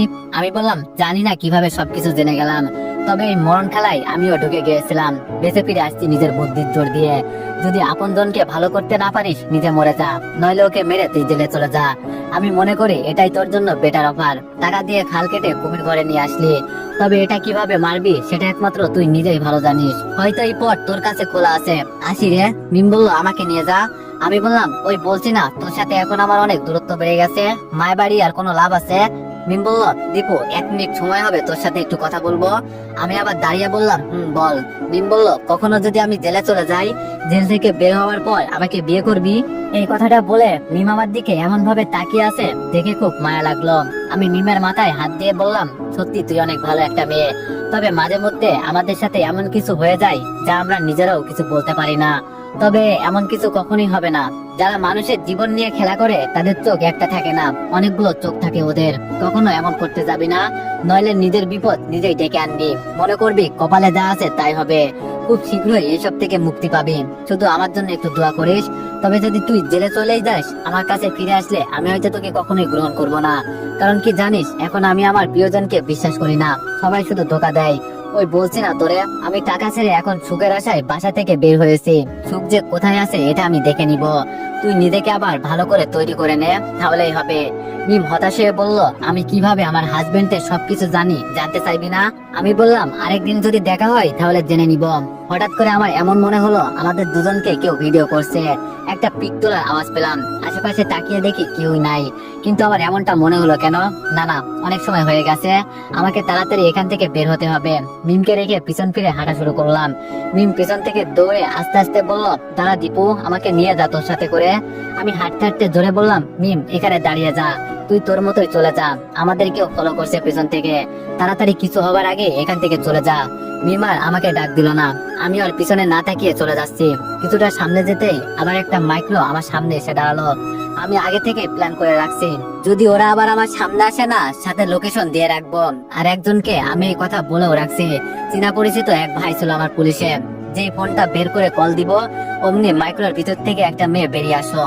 আর মেয়েটা যখনই আমার সামনে এসে দাঁড়ালো, আমার মনের ভিতরে ভয়টা যেন মুহূর্তের ভিতরে দূর হয়ে গেল। যেটা ভাবছিলাম সেটা না, কিন্তু এই মেয়েকে তো চিনতে পারলাম না। এ আবার কে? নাকি আমাকে আগে থেকে চিনতো? আরো চেনা যাচ্ছে না মুখে মাস্ক থাকার কারণে। তবে আমি একটু আন্দাজ করতে পারছি, মেয়েটা শরীর থেকে যে ঘ্রাণ আসছে, এই ঘ্রাণটা একমাত্র মাইশাই বেশি ব্যবহার করে। তাহলে এটা কি মাইশা? দেখি একবার জিজ্ঞেস করে, যদি আমার অনুমান ঠিক হয়। আমি কিছু বলার আগেই মেয়েটা মুখ থেকে মাস্ক খুলে ফেললো। আরে এ তো মাইশা। মনে মনে যা ভাবছিলাম তাই হয়েছে। আমার দিকে তাকিয়ে মাইশা প্রশ্ন করলো, কি মিস্টার দীপু, ভয় পেয়েছিলে নাকি? আমি বললাম, না, ভয় পাবো কেন? তবে রাস্তাঘাটে গাড়ি চালাবে ঠিক আছে, কিন্তু হুট করে কারোর সামনে এভাবে গাড়ি থামালে তো ভয় পাবেই। আমি তো ভাবছিলাম সেদিনের মতোই কিছু হবে। এটা বলতেই মাইশা আমার দিকে তাকিয়ে জোর দিয়ে প্রশ্ন করলো, সেদিনের মতো মানে? আমি বললাম, না কিছু না, এমনি বললাম। মাইশা বলল, দেখো দীপু, একদম মিথ্যা কথা বলবে না। আমার মনে হচ্ছে তুমি এর আগেও এমন ভয় পেয়েছো। আগে কি কেউ তোমার সামনে আমার মতো করে মাইক্রো এভাবে থামিয়েছিল? এই মেয়ে তো অনেক চালাক দেখি। সুযোগে সদ্ব্যবহার করছে, কিন্তু আমাকে কি তোমার বলদ মনে হয়? এত সহজে সবকিছু আমি বলবো না। এবার আমি মাইশার দিকে চোখ রাঙিয়ে বললাম, কাজটা কি তুমি ঠিক করলে মাইশা? আর কোনোদিন এভাবে কারোর সামনে হুট করে গাড়ি থামাবে না। আচ্ছা আমি গেলাম, থাকো তুমি তাহলে। মাইশা খপ করে আমার হাত ধরে বলল, আরে এত তাড়াহুড়ো করে কোথায় যাচ্ছ? আর আমার জানা মতে পিছনে তো একটা পার্ক আছে, তুমি কি সেখান থেকে আসছিলে নাকি? মাইশার হাত ছাড়িয়ে বললাম, আমি কোথা থেকে আসলাম আর না আসলাম সেটা কি তোমার বলতে হবে নাকি? যাও নিজের রাস্তা নিজে মাপো, এমনি আমার দেরি হয়ে যাচ্ছে। মাইশা বলল, দীপু বেশি কিছু বলবো না, জাস্ট কিছুটা সময় আমাকে দাও, আমি তোমাকে কিছু বলতে চাই প্লিজ। আমি বললাম, সবাই তো কিছু না কিছু বলতে চাই, এর মাঝে তুমি আবার নতুন করে কি বলবে? এমনি আমার অনেক দেরি হয়ে গেছে, এখন আমাকে বাসায় যেতে হবে, নইলে আম্মু আমার পিঠে ছাল তুলে নিবে। মাইশা বলল, আন্টির সাথে আমি কথা বলবো, অনেক আশা নিয়ে আসছি তোমার সাথে একটু কথা বলবো বলে, আমাকে ফিরিয়ে দিও না। বুঝলাম না ভাই, সবাই খালি আমার সাথে কথা বলতে চাই, আর বিপদও শুধু আমার জন্যই আছে, দেখি এ আবার নতুন করে কি বলতে চাই। মাইশা বলল, ওই দীপু আমি কি বলছি, নাকি এখন আবার অনুরোধ করতে হবে? আমি বললাম, না সেটার দরকার নেই, এখন বলো কি বলতে চাও, আমি শুনছি। মাইশা বলল, এখানে না, চলো তোমাকে এক জায়গায় নিয়ে যাই। না না, এই মেয়ের সাথে মাইক্রোতে ওঠা যাবে না, বলা তো যায় না কখন কি করে বসে, আমার সাথে গেম খেলা হচ্ছে না, সেটা তো আমি কখনোই হতে দিব না। আমি মাইশার দিকে তাকিয়ে বললাম, দেখো মাইশা, আমি এখন গাড়িতে উঠতে পারবো না, তোমার যদি কিছু বলার থাকে এখানে বলতে পারো, অন্য কোথাও গিয়ে আমি সময় নষ্ট করতে পারবো না। মাইশা বলল, তোমার সময়ের অনেক দাম আছে দেখছি, কিছুক্ষণ আগে যখন নিমের সাথে কথা বলে সময় কাটাচ্ছিলে তখন সময় যাচ্ছিল না। ওরে, এই মেয়ে কিভাবে এই কথা জেনে গেল? আমার তো কিছুই মাথায় আসছে না। ও, আমি বলছিলাম না আমাদের কেউ ফলো করছে, হয়তো সেটা মাইশাই হবে। মাইশা বলল, কি হলো মিস্টার দীপু, আমার কথা শুনে কি ঘাবড়ে গেলে নাকি? আমি বললাম, না ঘাবড়ানোর কি আছে। আর মিম অনেকদিন ধরে বলছিল আমাকে একটু তোর সাথে বাইরে ঘুরতে নিয়ে যাবি, অনেকদিন ধরে বাসায় একা একা থাকি, কেমন জানি বোর হয়ে যাচ্ছি, এই জন্য ভাবলাম একটু বাইরে থেকে ঘুরে আসি, ওর মন ভালো হয়ে যাবে, তাই একটু পার্কে গিয়েছিলাম। মাইশা বলল, তুমি কোথাও গিয়েছিলে আর না গিয়েছিলে সেটা দেখার বিষয় আমার না, এখন আমি কি বললাম, আমার সাথে কি একটু ঘুরতে আসবে নাকি? আমি বললাম, আমি তো যাবই বললাম, কিন্তু গাড়ি দিয়ে নয়, চলো সামনে তো পার্ক আছে, হেঁটে হেঁটে ওখানে চলে যাই। মাইশা বলল, আবার ওই পার্কে কেন, চলো অন্য কোথাও যাই। আমি বললাম, না অন্য কোথাও যেতে পারবো না, যদি যেতে চাও তো চলো, নইলে আমি বাসায় চলে যাচ্ছি। মাইশা বলল, তুমি এত ঘাটতে কেন? আমি বললাম, আমি মানুষটাই এমন। মাইশা বলল, এখন আর এত কথা বলে সময় নষ্ট করে লাভ নেই, চলো তোমার কথাই রইলো, হেঁটে হেঁটে যাই। কেমন মানুষ তুমি বুঝলাম না, গাড়ি থাকতে হেঁটে হেঁটে যাও। আমি বললাম, তোমার কোনো সমস্যা মাইশা? যদি সমস্যা থাকে তুমি আমার পিছন পিছন গাড়ি নিয়ে আসো। মাইশা বলল, আমি বলছি কোনো সমস্যা, এখন এত কথা না বলে তাড়াতাড়ি চলো। আমি বললাম, সে তো যাচ্ছি, কিন্তু হঠাৎ করে তোমার কি হলো যে আমাকে নিয়ে পার্কে যাচ্ছ? মাইশা বলল, যখন সাথে মিম ছিল তখন কিছু বললে না, আর আমি আছি দেখে। আমি বললাম, থাক আর কিছু বলতে হবে না মাইশা। চুপচাপ হাঁটতে হাঁটতে পার্কের ভিতরে চলে গেলাম, আবার সে আগের জায়গায় বসলাম। মাইশার দিকে ফিরে বললাম, ম্যাডাম এখন কি বলবেন বলতে পারেন, আমি অপেক্ষায় আছি। মাইশা বলল, বলবো বলবো, তবে তার আগে আমার কিছু প্রশ্ন আছে। আমি বললাম, বলে ফেলো তাহলে, আমি উত্তর দিই। মাইশা বলল, তোমার বউকে কখন ডিভোর্স দিবে? আমি বললাম, এটা আমার পার্সোনাল বিষয় মাইশা, এগুলোর মাঝে তুমি নাক গলাবে না। মাইশা বলল, আমার প্রশ্নই তো এখানে, কারণ আজকে আমিও তোমার পার্সোনাল কিছু বলতে যাচ্ছি, তাই তোমার পার্সোনাল বিষয় সম্পর্কে আমার জানতে হবে। কি এমন পার্সোনাল কথা বলবে মাইশা? আমি তো কিছুই বুঝতে পারছি না। আর হঠাৎ করে মাইশার এমন পরিবর্তন হয়ে গেল কেন? নাকি আমি সবকিছু উল্টাপাল্টা দেখছি? মাইশা আমাকে একটা চিমটি দিয়ে বললাম, আরে এত চিন্তা করতে হবে না, আমি এতটাও গভীরে যাব না, শুধু আমি যা জানতে চাইছি তা বললেই হবে, আর কিছু না। বলাই লাগবে যেহেতু বলেই দি। মাইশাকে বললাম, ওকে ডিভোর্স দিব, তবে আমাকে কিছু করে দেখাতে হবে, এই ধরে একটা চাকরি আর একটা বিয়ে, এই দুইটা জিনিস হলেই হবে আমার, এরপরে ওকে গিয়ে মজা দেখাবো। মাইশা বলল, তুমি যদি চাও আমাদের অফিসে চাকরি নিতে পারো, বলছি না এটা তোমার জন্য স্পেশাল একটা অফার, আমাদের কোম্পানিতে যখন ইচ্ছা তখন চাকরি নিতে পারবে। আর বিয়ের বিষয়ে পরে বলি, আগে একটা চাকরির বিষয়ে সমাধান করে দিলাম তোমাকে। আজকে আমি এমন কিছু বলবো তুমি একদম ঘাবড়াবে না, এগুলো শুনে একদম স্বাভাবিক হয়ে থাকবে, কেমন? মাইশা কি আমাকে সেই দিনের বিষয়ে কিছু বলতে চাইবে? হয়তো চাইবে, কারণ আমি সেই দিন সবকিছু জেনে ফেলেছি দেখে হয়তো বলবে। সবাই মাফ করলেও আমি কিন্তু মাফ করবো না মাইশা, এটা মনে রেখো, যদি সত্যি সত্যি তুমি সেই মাইশা হও তাহলে কিন্তু ছাড়বো না। আমি বললাম, কি এমন বলবে মাইশা, আমি তো কিছুই বুঝতে পারছি না। তো এভরিওয়ান, সবাই নেক্সট পার্টের জন্য অপেক্ষা করো, আর সবাই একটু বেশি বেশি কমেন্ট আর লাইক করে দিও। ধন্যবাদ। আসসালামু আলাইকুম এভরিওয়ান, বেলা শেষে তুমি গল্পের 6 নম্বর পার্ট। তো চলো বেশি কথা না কইয়া গল্প শুরু করা যাক। মাইশা বলল, ধরো তোমার চেনা জানা কোনো মেয়ে তোমাকে বিয়ে করতে চাই, তুমি কি তাকে ফিরিয়ে দিবে? আমি বললাম, ফাজলামি করা হচ্ছে নাকি আমার সাথে, এই কারণে আমাকে এখানে নিয়ে এলে? মাইশা বলল, আরে কিসের ফাজলামি করছি আমি? হ্যাঁ, আমি যা বলছি সেগুলো শুধু উত্তর দিবে, আর কিছু লাগবে না। আমি বললাম, তাহলে এগুলো কি ধরনের প্রশ্ন মাইশা? আমার চিনা জানা কে আমাকে বিয়ে করতে চাইবে? এটা জানা সত্য যে আমার আগে একটা বিয়ে করা বউ ছিল, এই কথা শুনেই তো সব মেয়েরা পালিয়ে যাবে, আবার আমাকে বিয়ে করবে কে? মাইশা বলল, তুমি জানো না দীপু, তোমার জন্য এখনো অনেক মেয়ে পাগল, এর জন্যই তো এই কথা বললাম। আমি বললাম, ও তাই নাকি? আমার জন্য এত মেয়ে পাগল আর আমি নিজেই জানি না? তোমার কথা শুনে এখন আমার নিজেকে পাগল মনে হচ্ছে। মেয়েরা তো আমাকে দেখেই জুতা হাতে নেয়, কখন যে কোন মেয়ে গালে মেরে দেয় জানি না, আবার বলছো পাগল। দেখো মাইশা, এটা মজা করার সময় না, ভালো লাগে না আমার এইসব। মাইশা বলল, তোমার কি মনে হয় আমি তোমার সাথে মজা করছি? আমি বললাম, তা নয় তো কি? হ্যাঁ, নইলে কি এইসব কথাবার্তা কেউ বলে নাকি? মাইশা বলল, প্রমাণ দেখতে চাও তুমি এর? আমি বললাম, না বাবা, আমার কোনো প্রমাণ লাগবে না, যেভাবে আছি সেভাবেই ভালো আছি, এত প্যারা নিয়ে লাভ নেই। মাইশা বলল, শেষ আরেকটা প্রশ্ন, আমাকে তুমি ফিরিয়ে দিবে না তো আবার? আমি বললাম, তোমাকে আমি ফিরিয়ে দিব মানে কি বলতে চাও? আর কিছু না বলে মাইশা হাঁটু গেড়ে বসে আমার সামনে লাল গোলাপ ফুল আমার সামনে রেখে মাইশা চোখ বন্ধ করে বলল, জানো দীপু, মানুষ বলে ভালোবাসা নাকি কিছুই দেখে না, এটা নাকি মনের একটা মিল। যেদিন থেকে আমি তোমাকে দেখছি তখন আমার মনের ভিতরে কেমন কেমন জানি লাগছিল। তোমাকে দেখলে আমি নিজেকে কন্ট্রোল করতে পারি না, মনে হয় জানো তোমাকে জড়িয়ে ধরে সারা জীবন কাটিয়ে দিই। আমি জানি তোমার বিয়ে করা একটা বউ আছে, তবে ওর সাথে তোমার বর্তমানে কোনো সম্পর্ক নেই, তাই আমি সিদ্ধান্ত নিয়েছি বিয়ে করলে আমি তোমাকেই করব। নিজেকে অনেক বুঝালাম, কিন্তু মনকে কোনোভাবেই বানাতে পারছি না। মন শুধু বলে, তোমাকে একবার প্রপোজ করেই দেখি না, সুযোগ কি মানুষের বারবার ফিরে আসে নাকি? বিশ্বাস করো দীপু, আমি তোমার সাথে কোনো নাটক করছি না, আমি মন থেকেই তোমাকে চাই। আজকে বাড়ি থেকে আমি সব ধরনের প্রস্তুতি নিয়ে এসেছি তোমাকে প্রপোজ করব বলে, আর দেখো ভয় কাটিয়ে করেও দিলাম। তুমি প্লিজ আমাকে ফিরিয়ে দিও না। আশেপাশে তাকিয়ে দেখো, অনেকেই আমাদের প্রপোজাল ভিডিও করছে, যদি তুমি আমাকে হতাশ করো আমি খুব কষ্ট পাবো। এখানে শুধু আমার মন খারাপ হবে তাই না, আশেপাশে যারা ভিডিও করছে ওদেরও মন খারাপ হবে। এখানে 4টা জিনিস তোমার জন্য রাখা আছে, একটা হলো নতুন বাইকের চাবি, আরেকটা হলো নতুন মাইক্রোর চাবি, আরেকটা হলো 20 তলা বাড়ির চাবি, আর শেষটা একটা লাল গোলাপ। যেটা তোমার পছন্দ সেটাই তুমি নিতে পারো, এমনকি তুমি চাইলে সবগুলো নিতে পারো। এই সবকিছু শুধু তোমার জন্য, শুধু একবার রাজি হয়ে যাও, তবে আমাকে তুমি হতাশ করবে না, এটা আমার আশা। যেখানে ছেলেরা মেয়েদেরকে প্রপোজ করে, আর সেখানে আমি মেয়ে হয়ে তোমাকে প্রপোজ করছি, কারণ আমার তোমাকে পছন্দ। আমার জিনিস তো আমাকে আদায় করে নিতে হবে, জানি না কিভাবে প্রপোজ করতে হয়, আর এই সম্পর্কে আমার এত কিছু জানাও নেই। শুধু এটুকু বলবো, আমি তোমার বইয়ের মতো কোনোদিন পরকীয়া প্রেমে লিপ্ত হব না, এটা তোমার কাছে আমার ওয়াদা। তুমি যা চাইবে আমি তাই করব, একজন ভালো স্ত্রীর মতো আমি তোমার পাশে সবসময় ছায়া হয়ে থাকবো। আর হঠাৎ করে তোমাকে প্রপোজ করছি বলে তুমি এইসব মিথ্যা মনে করো না, কারণ কার মনের ভিতরে ভালোবাসা কখন যে হয়ে যায় সে নিজেও বলতে পারে না। আমি এখনো বলছি তুমি আমাকে ফিরিয়ে দিও না, পরেও বলছি অনেক ভালোবাসি তোমাকে, প্লিজ আমাকে তুমি ফিরিয়ে দিও না। অনেক আশা নিয়ে তোমাকে আমি প্রপোজ করলাম, বাকিটা তোমার ইচ্ছা, তবে অনেক বেশি ভালোবেসে ফেলেছি তোমাকে, বড্ড বেশি। এজন্যই তো সব লজ্জা শরম ভুলে তোমার কাছে চলে আসলাম। I love you.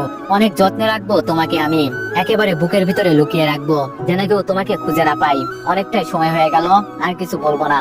অনেক কিছু বলার ছিল, কিন্তু তোমার তো সময় নেই শোনার মতো। সবাই অপেক্ষা করছে তোমার মুখ থেকে উত্তর শোনার জন্য। বিশেষ করে আমাকে তুমি হতাশ করো না। জীবনের প্রথম কাউকে প্রপোজ করলাম অনেক আশা ভরসা নিয়ে, অনেক অনেক ভালোবাসা তোমার জন্য এই বুকের মাঝে জমানো আছে। I love you Dipu, I love you. সেই কথাটা জোরেই বললো মাইশা।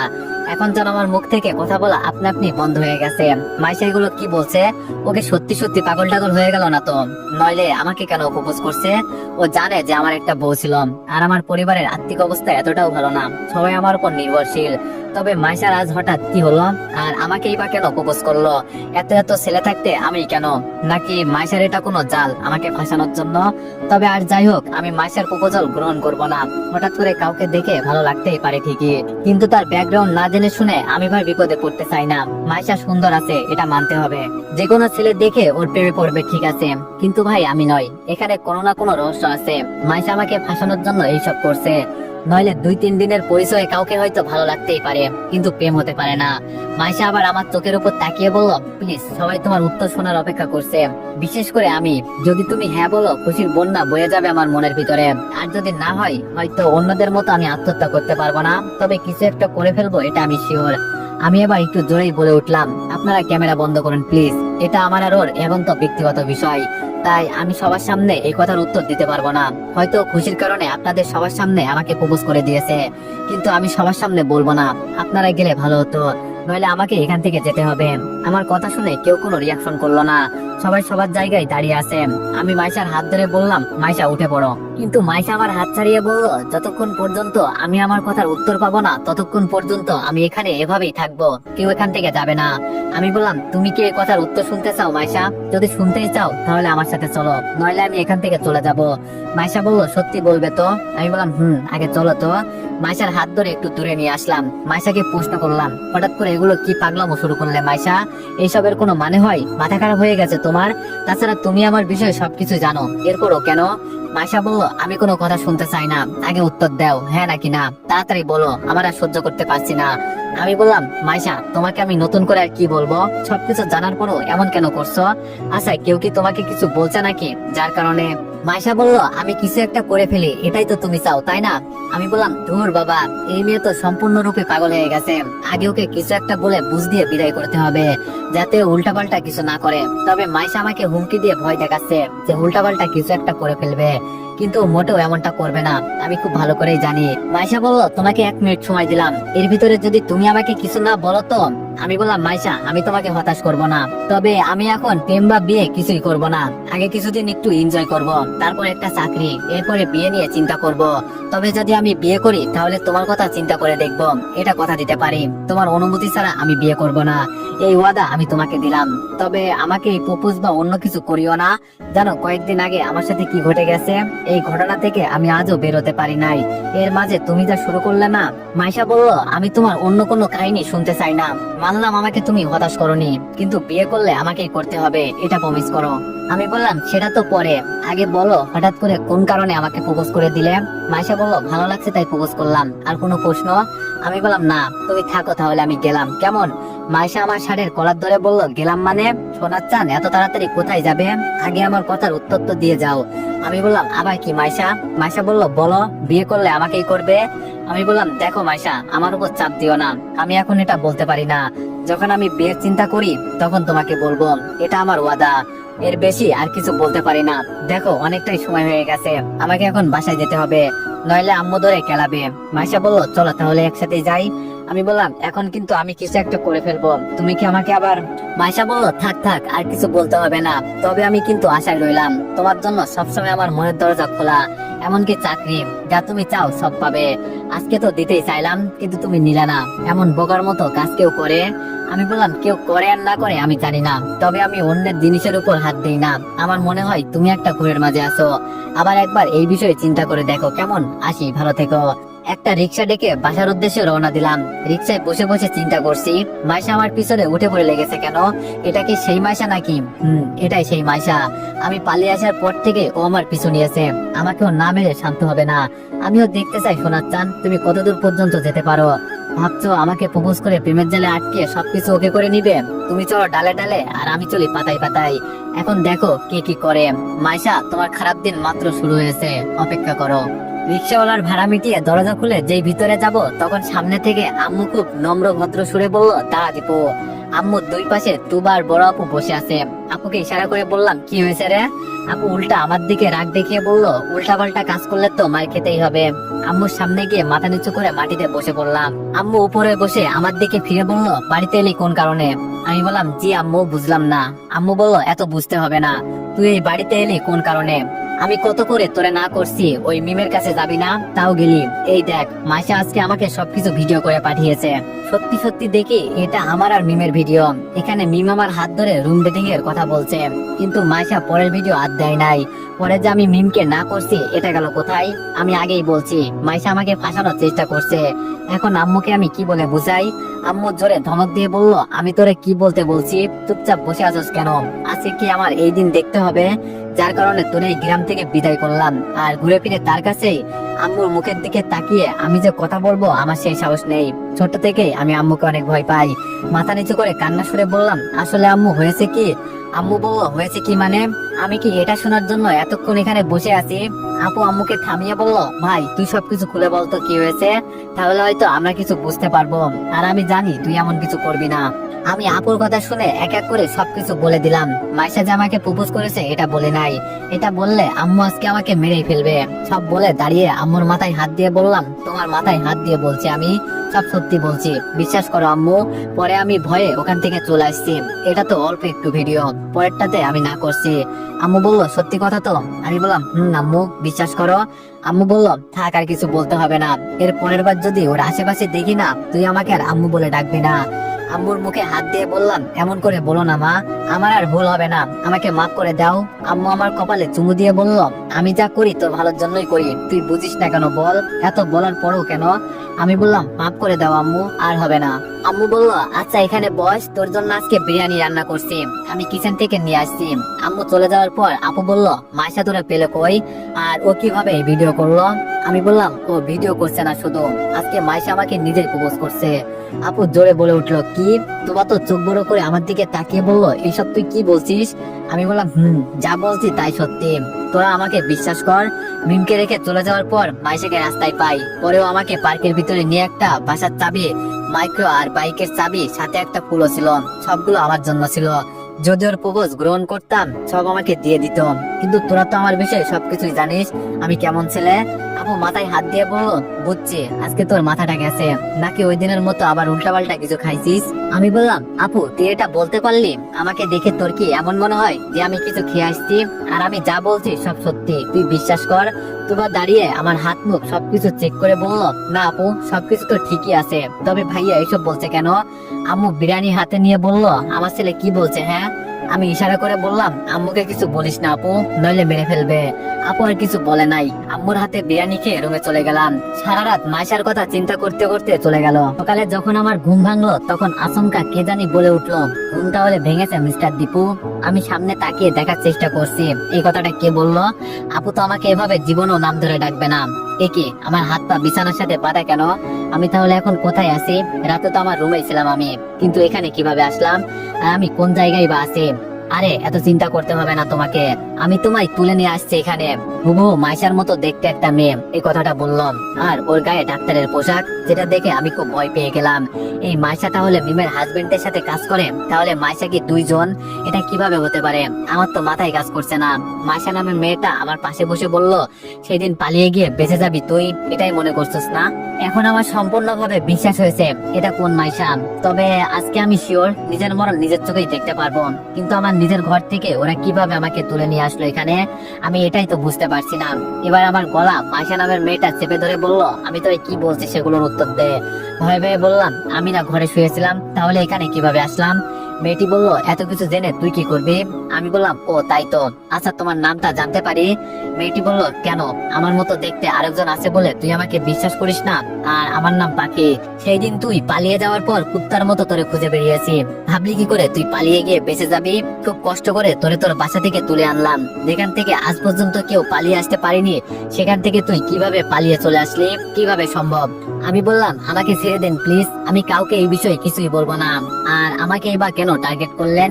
পাখি বলল, তোরে নয় ছেড়ে দিব, কিন্তু তুই রমেশের বইয়ের সাথে কি করলি? আমি এবার হেসে বললাম, শুধু রমেশের বইয়ের সাথে নয়, আমি যদি এখান থেকে একবার পালিয়ে যেতে পারি না, তোদের কাউকে আমি ছাড়বো না। পাখি বলল, এই তোর কি মরার একটুও ভয় নেই? আমি বললাম, আই লাভ ইউ। পাখি বলল, হোয়াট? আমি বললাম, যা শুনছেন তাই, আই লাভ ইউ। পাখি ঠাস ঠাস করে আমার গালে চড় দিয়ে বলল, তোর সাহস কি করে হয় আমাকে প্রপোজ করার? আমি বললাম, একটা কথা বলি মিস পাখি, একজন মানুষে আরেকজন মানুষকে কিভাবে টাকার কারণে খুন করতে পারে, তার হাত পা কি একটুও কাঁপে না? তুমি তো একটা প্রাণীর চেয়েও আরো নিকৃষ্ট, তাই ভাবলাম যদি তোমাকে আমি ভালো করতে পারি, এজন্য প্রপোজ করলাম। বিশ্বাস করতে পারো আমাকে? আপনাদের কি মনে হয় ওকে আমি প্রপোজ করব? দেখতে থাকেন। পাখি এবার হাতে করে কি একটা ইনজেকশন নিয়ে বলল, খুব শখ না মরার, নে এবার মর। আরে মিস পাখি রাখো রাখো, এত অস্থির হয়ে লাভ নেই। সামনে তাকিয়ে দেখি মিমের হাজবেন্ড ভিতরে ঢুকতে ঢুকতে এই কথাটা বললাম। এবার আমার কলিজার পানি সত্যি সত্যি শুকিয়ে গেছে ওকে দেখে। কত করে ওদের থেকে বাঁচার চেষ্টা করছি, কিন্তু শেষমেশ ওরা আমাকে নিজের বাসা থেকে তুলে নিয়ে আসলো, কিভাবে সম্ভব ভাই? মিমের হাজবেন্ড আমার দিকে তাকিয়ে একটা হাসি দিয়ে বলল, তুই ছেলেটা বড় চালাক। শেষ পর্যন্ত আমার নিজের বউ তোরে প্রপোজ করলাম। আবার শুনলাম রুম ডেটিং করার জন্য বলছে নাকি, কিন্তু তুই না করলি। খুব ভালো ভালো, এটার জন্য আমি তোর উপর অনেক খুশি হয়েছি। আর মিমের খবর পরে করব, এই নিয়ে তুই চিন্তা করিস না। আমাকে এখনো চিনতে পারে নাই আমি কি জিনিস। হয়তো তুই আমার বইয়ের কথাই রাজি হলি না, দেখে বেঁচে যাবি। আমি বললাম, আপনাকে আমি খুব ভালো মানুষ মনে করতাম। আর আপনি? মিমের জামাই বলল, আজকাল ভালো মানুষের দাম নেই, এটা জানিস না? আমি বললাম, টাকাই কি সবকিছু? মিমের জামাই বলল, আমার কাছে টাকাই সবকিছু। তবে তোর কলিজা আছে বলতে হবে। যেখান থেকে আজ পর্যন্ত কেউ পালিয়ে যেতে সাহস পায়নি, সেখান থেকে তুই পালিয়ে চলে আসলি। খুব ভালো, খুব ভালো। তবে খুব শীঘ্রই আবার তোর সাথে দেখা হবে। পাখি এবার মিমের হাজবেন্ডকে বলল, এই শালা আমাকে প্রপোজ করেছে। এটা শুনে মিমের হাজবেন্ড হাসতে হাসতে বলল, এত বুদ্ধি তোর মাথায় কোথা থেকে আসে রে? আর পাখি যদিও চাই তোর সাথে প্রেম করবে ঠিকই, কিন্তু তোর জীবন নরক করে দিবে। ওই মৃত লাশের মতো বেঁচে থাকবি তুই। আমরা কেমন তা তুই ভালো করেই জানিস। একটা মানুষের জীবন নিতে আমাদের হাত একটুও কাঁপবে না। আর তুই? আমি বললাম, আমি আজকে কি এখান থেকে বেঁচে ফিরতে পারবো? যদি একবার এখান থেকে বেঁচে ফিরি, ওপেন চ্যালেঞ্জ করলাম, আমি তোদের কাউকে ছাড়বো না। পাখি আমার দিকে তেড়ে এসে বলল, তোরে তো? মিমের হাজবেন্ড পাখির হাত ধরে বলল, আরে এর জন্য তো রাগ করতে হয় পাখি? দেখি না ও আমাদের কি করে। যেখানে বড় বড় ওসি মেজর আমাদের কিছু করতে পারে নাই, সেখানে ও আর কি করবে? ওকে ছেড়ে দাও, দেখি ও কি করতে পারে। আর ওর মনে হয় আন্দাজ হয়ে গেছে যে আমরা ওকে ওর নিজের বাসা থেকে তুলে নিয়ে আনছি, যেখানে আমরা চাইলে কি করতে পারবো ওর হয়তো এটা অনুমান হয়ে গেছে। আমি বললাম, আমার কিছু প্রশ্ন ছিল। মিমের হাজবেন্ড বলল, এত প্রশ্নের উত্তর দেওয়া আমাদের সময় নেই। পাখি তাড়াতাড়ি ওকে ছেড়ে দিয়ে চলে আসো, আজকে নতুন অনেকগুলো ছেলে আসছে, তাড়াতাড়ি কাজ করতে হবে। এটা বলেই মিমের হাজবেন্ড চলে গেল। পাখি আমার দিকে তাকিয়ে বলল, শালা তুই বেঁচে গেলি তাহলে। আমি বললাম, মিস পাখি, তোমার মতো দেখতে আরেকজন আছে, এটা কি জানো তুমি? পাখি বলল, তোর বলতে হবে না, ওর নাম মাইশা। ওর বাবার নিজস্ব অনেকগুলো কোম্পানি আছে, যেগুলো ও নিজে দেখাশোনা করে। আর আজকেও তোরে প্রপোজ করছে, আর তুই না করলি। আরেকটা কথা, আমি যদি কোনোদিন কোনো বিপদে পড়ে যাই, তাহলে ওকে ফাঁসিয়ে দিয়ে আমি বেঁচে যাব। গুড আইডিয়া না? এই কথাটা বলেই পাখি হা করে হাসতে লাগলো। বাবারে বাবা, এই মেয়ে তো দেখি 5G স্পিডে কাজ করে, সবকিছু ওর জানা আছে। পাখির মুখের দিকে তাকিয়ে প্রশ্ন করলাম, মানুষের সাথে এমন করে কি পাও? পাখি বলল, তার আগে এটা বল, তুই আমাকে প্রপোজ করলি কেন?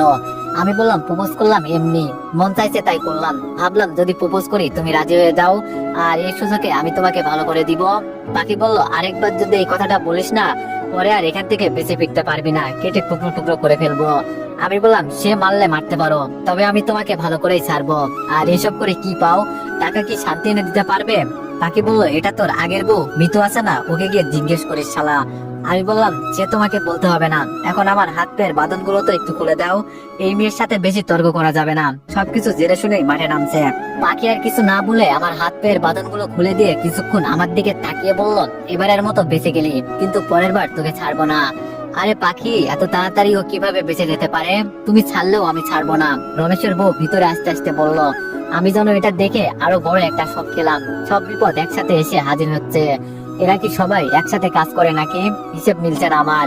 পাখি রমেশের বইয়ের দিকে তাকিয়ে বলল, আমাদের হিসাব নেওয়া শেষ, এখন আপনি যা ইচ্ছা তাই করতে পারেন।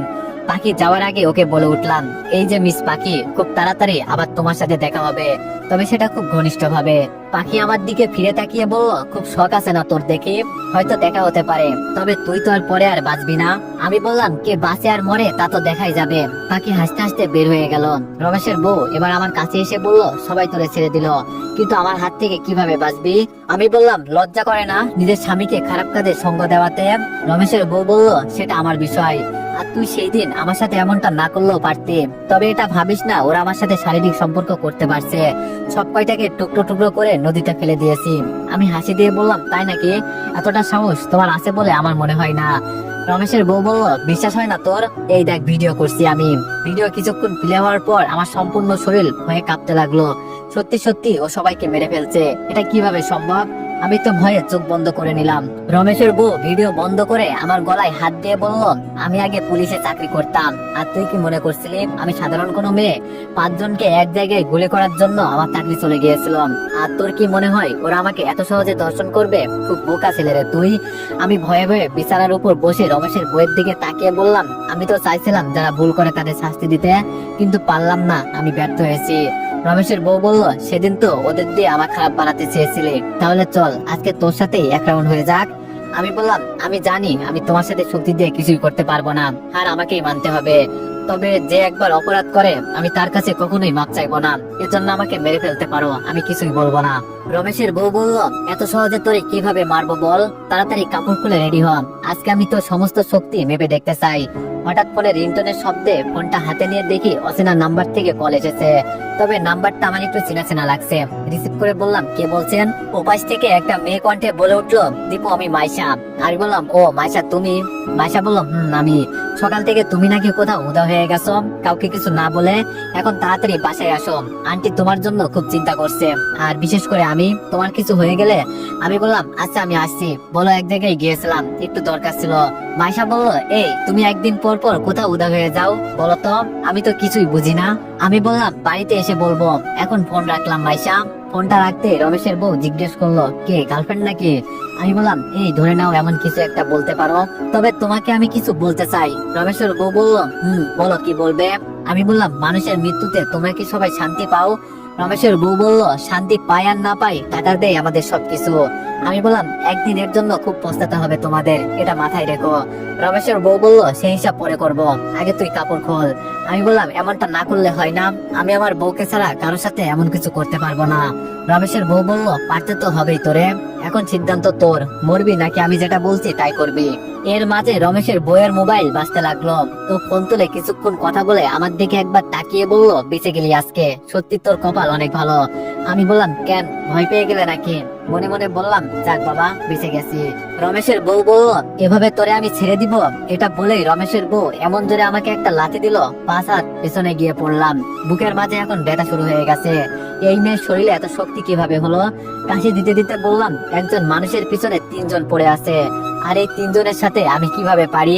হয়তো এইসব কিছু ছেড়ে আমাকে এখান থেকে পালিয়ে চলে যেতে হবে। রমেশের বউ আমার কাছে এসে বসলো, আমার মাথায় হাত দিয়ে বলল, এই তো গুড, বুঝে গেলি। এটা বলে রমেশের বউ আমার চুল ধরে সরাসরি আমার ঠোঁট লাগিয়ে দিল। আমি চুপচাপ বসে আছি, জানি ওর সাথে এখন কিছু করলে ঝামেলায় পড়তে হবে। কিছুক্ষণ পর আমাকে ছেড়ে দিয়ে বলল, তোর মাঝে অনেক জোশ আছে বলতে হবে, আর ওই রমেশ বেটা তো বুড়ো, কিছুই পারে না। তবে এখন আমার একটা দরকারি কাজ পড়ে গেছে, নইলে তোর সাথে। আমি বললাম, এইসব কারা করে জানেন? বাজারের নষ্ট মেয়ে আছে না, ওরা এইসব করে। রমেশের বউ বলল, তুই কি চাস আমি তোরে এখন মারি? আটকাতে পারবি আমি যদি তোরে মারি? আমি হাসতে হাসতে বললাম, তোমার সাথে আমি কোনোভাবেই পারবো না, কারণ তুমি ট্রেনিং প্রাপ্ত একজন মেয়ে, কিভাবে পারবো আমি? তাই আমি নিজেই সরে গেলাম, তবে এর হিসাব আমি একদিন গুনে গুনে নিব, তখন তুমি শুধু তাকিয়ে দেখবে। রমেশের বউ বলল, দেখা যাবে, সেদিনের অপেক্ষায় আমি আছি। আর সেই দিন আমার উপর প্রতিশোধ নেওয়ার জন্য তুই কি না করছিলি, কিন্তু আমার সাথে আবার কেউ লাগতে আসবে, তোর কি মনে হয় আমি তাকে ছেড়ে দিব? আমি বললাম, একটা জিনিস আমার মাথায় ঢুকছে না, সেই দিন রাস্তার মাঝে আমি যখন। রমেশের বউ বলল, থাক আর বলতে হবে না, এটাই তো বলবি আমি কেন কোনো রিয়াকশন করি নাই ওখানে, তাই তো? আমি বললাম, রমেশের বউ বলল, কারণ আমি দেখতে চেয়েছিলাম তুই আমার সাথে কি করতে চাস। আমি বললাম, কতটা যে সম্মান গেল তোমার, এটা তো একবার চিন্তা করলে না? এটা বলতে রমেশের বউ আমাকে জড়িয়ে ধরে একেবারে বিছানার উপর ফেলে বলল, তোর কি মনে হয় আমার লজ্জা আছে, নইলে কি তোর সাথে? আমি বললাম, আমার উপর থেকে সরে যাও। রমেশের বউ বলল, কেন, তোর লাগছে? আমি বললাম, নিজের স্বামীর সাথে গিয়ে এইসব করে যাও।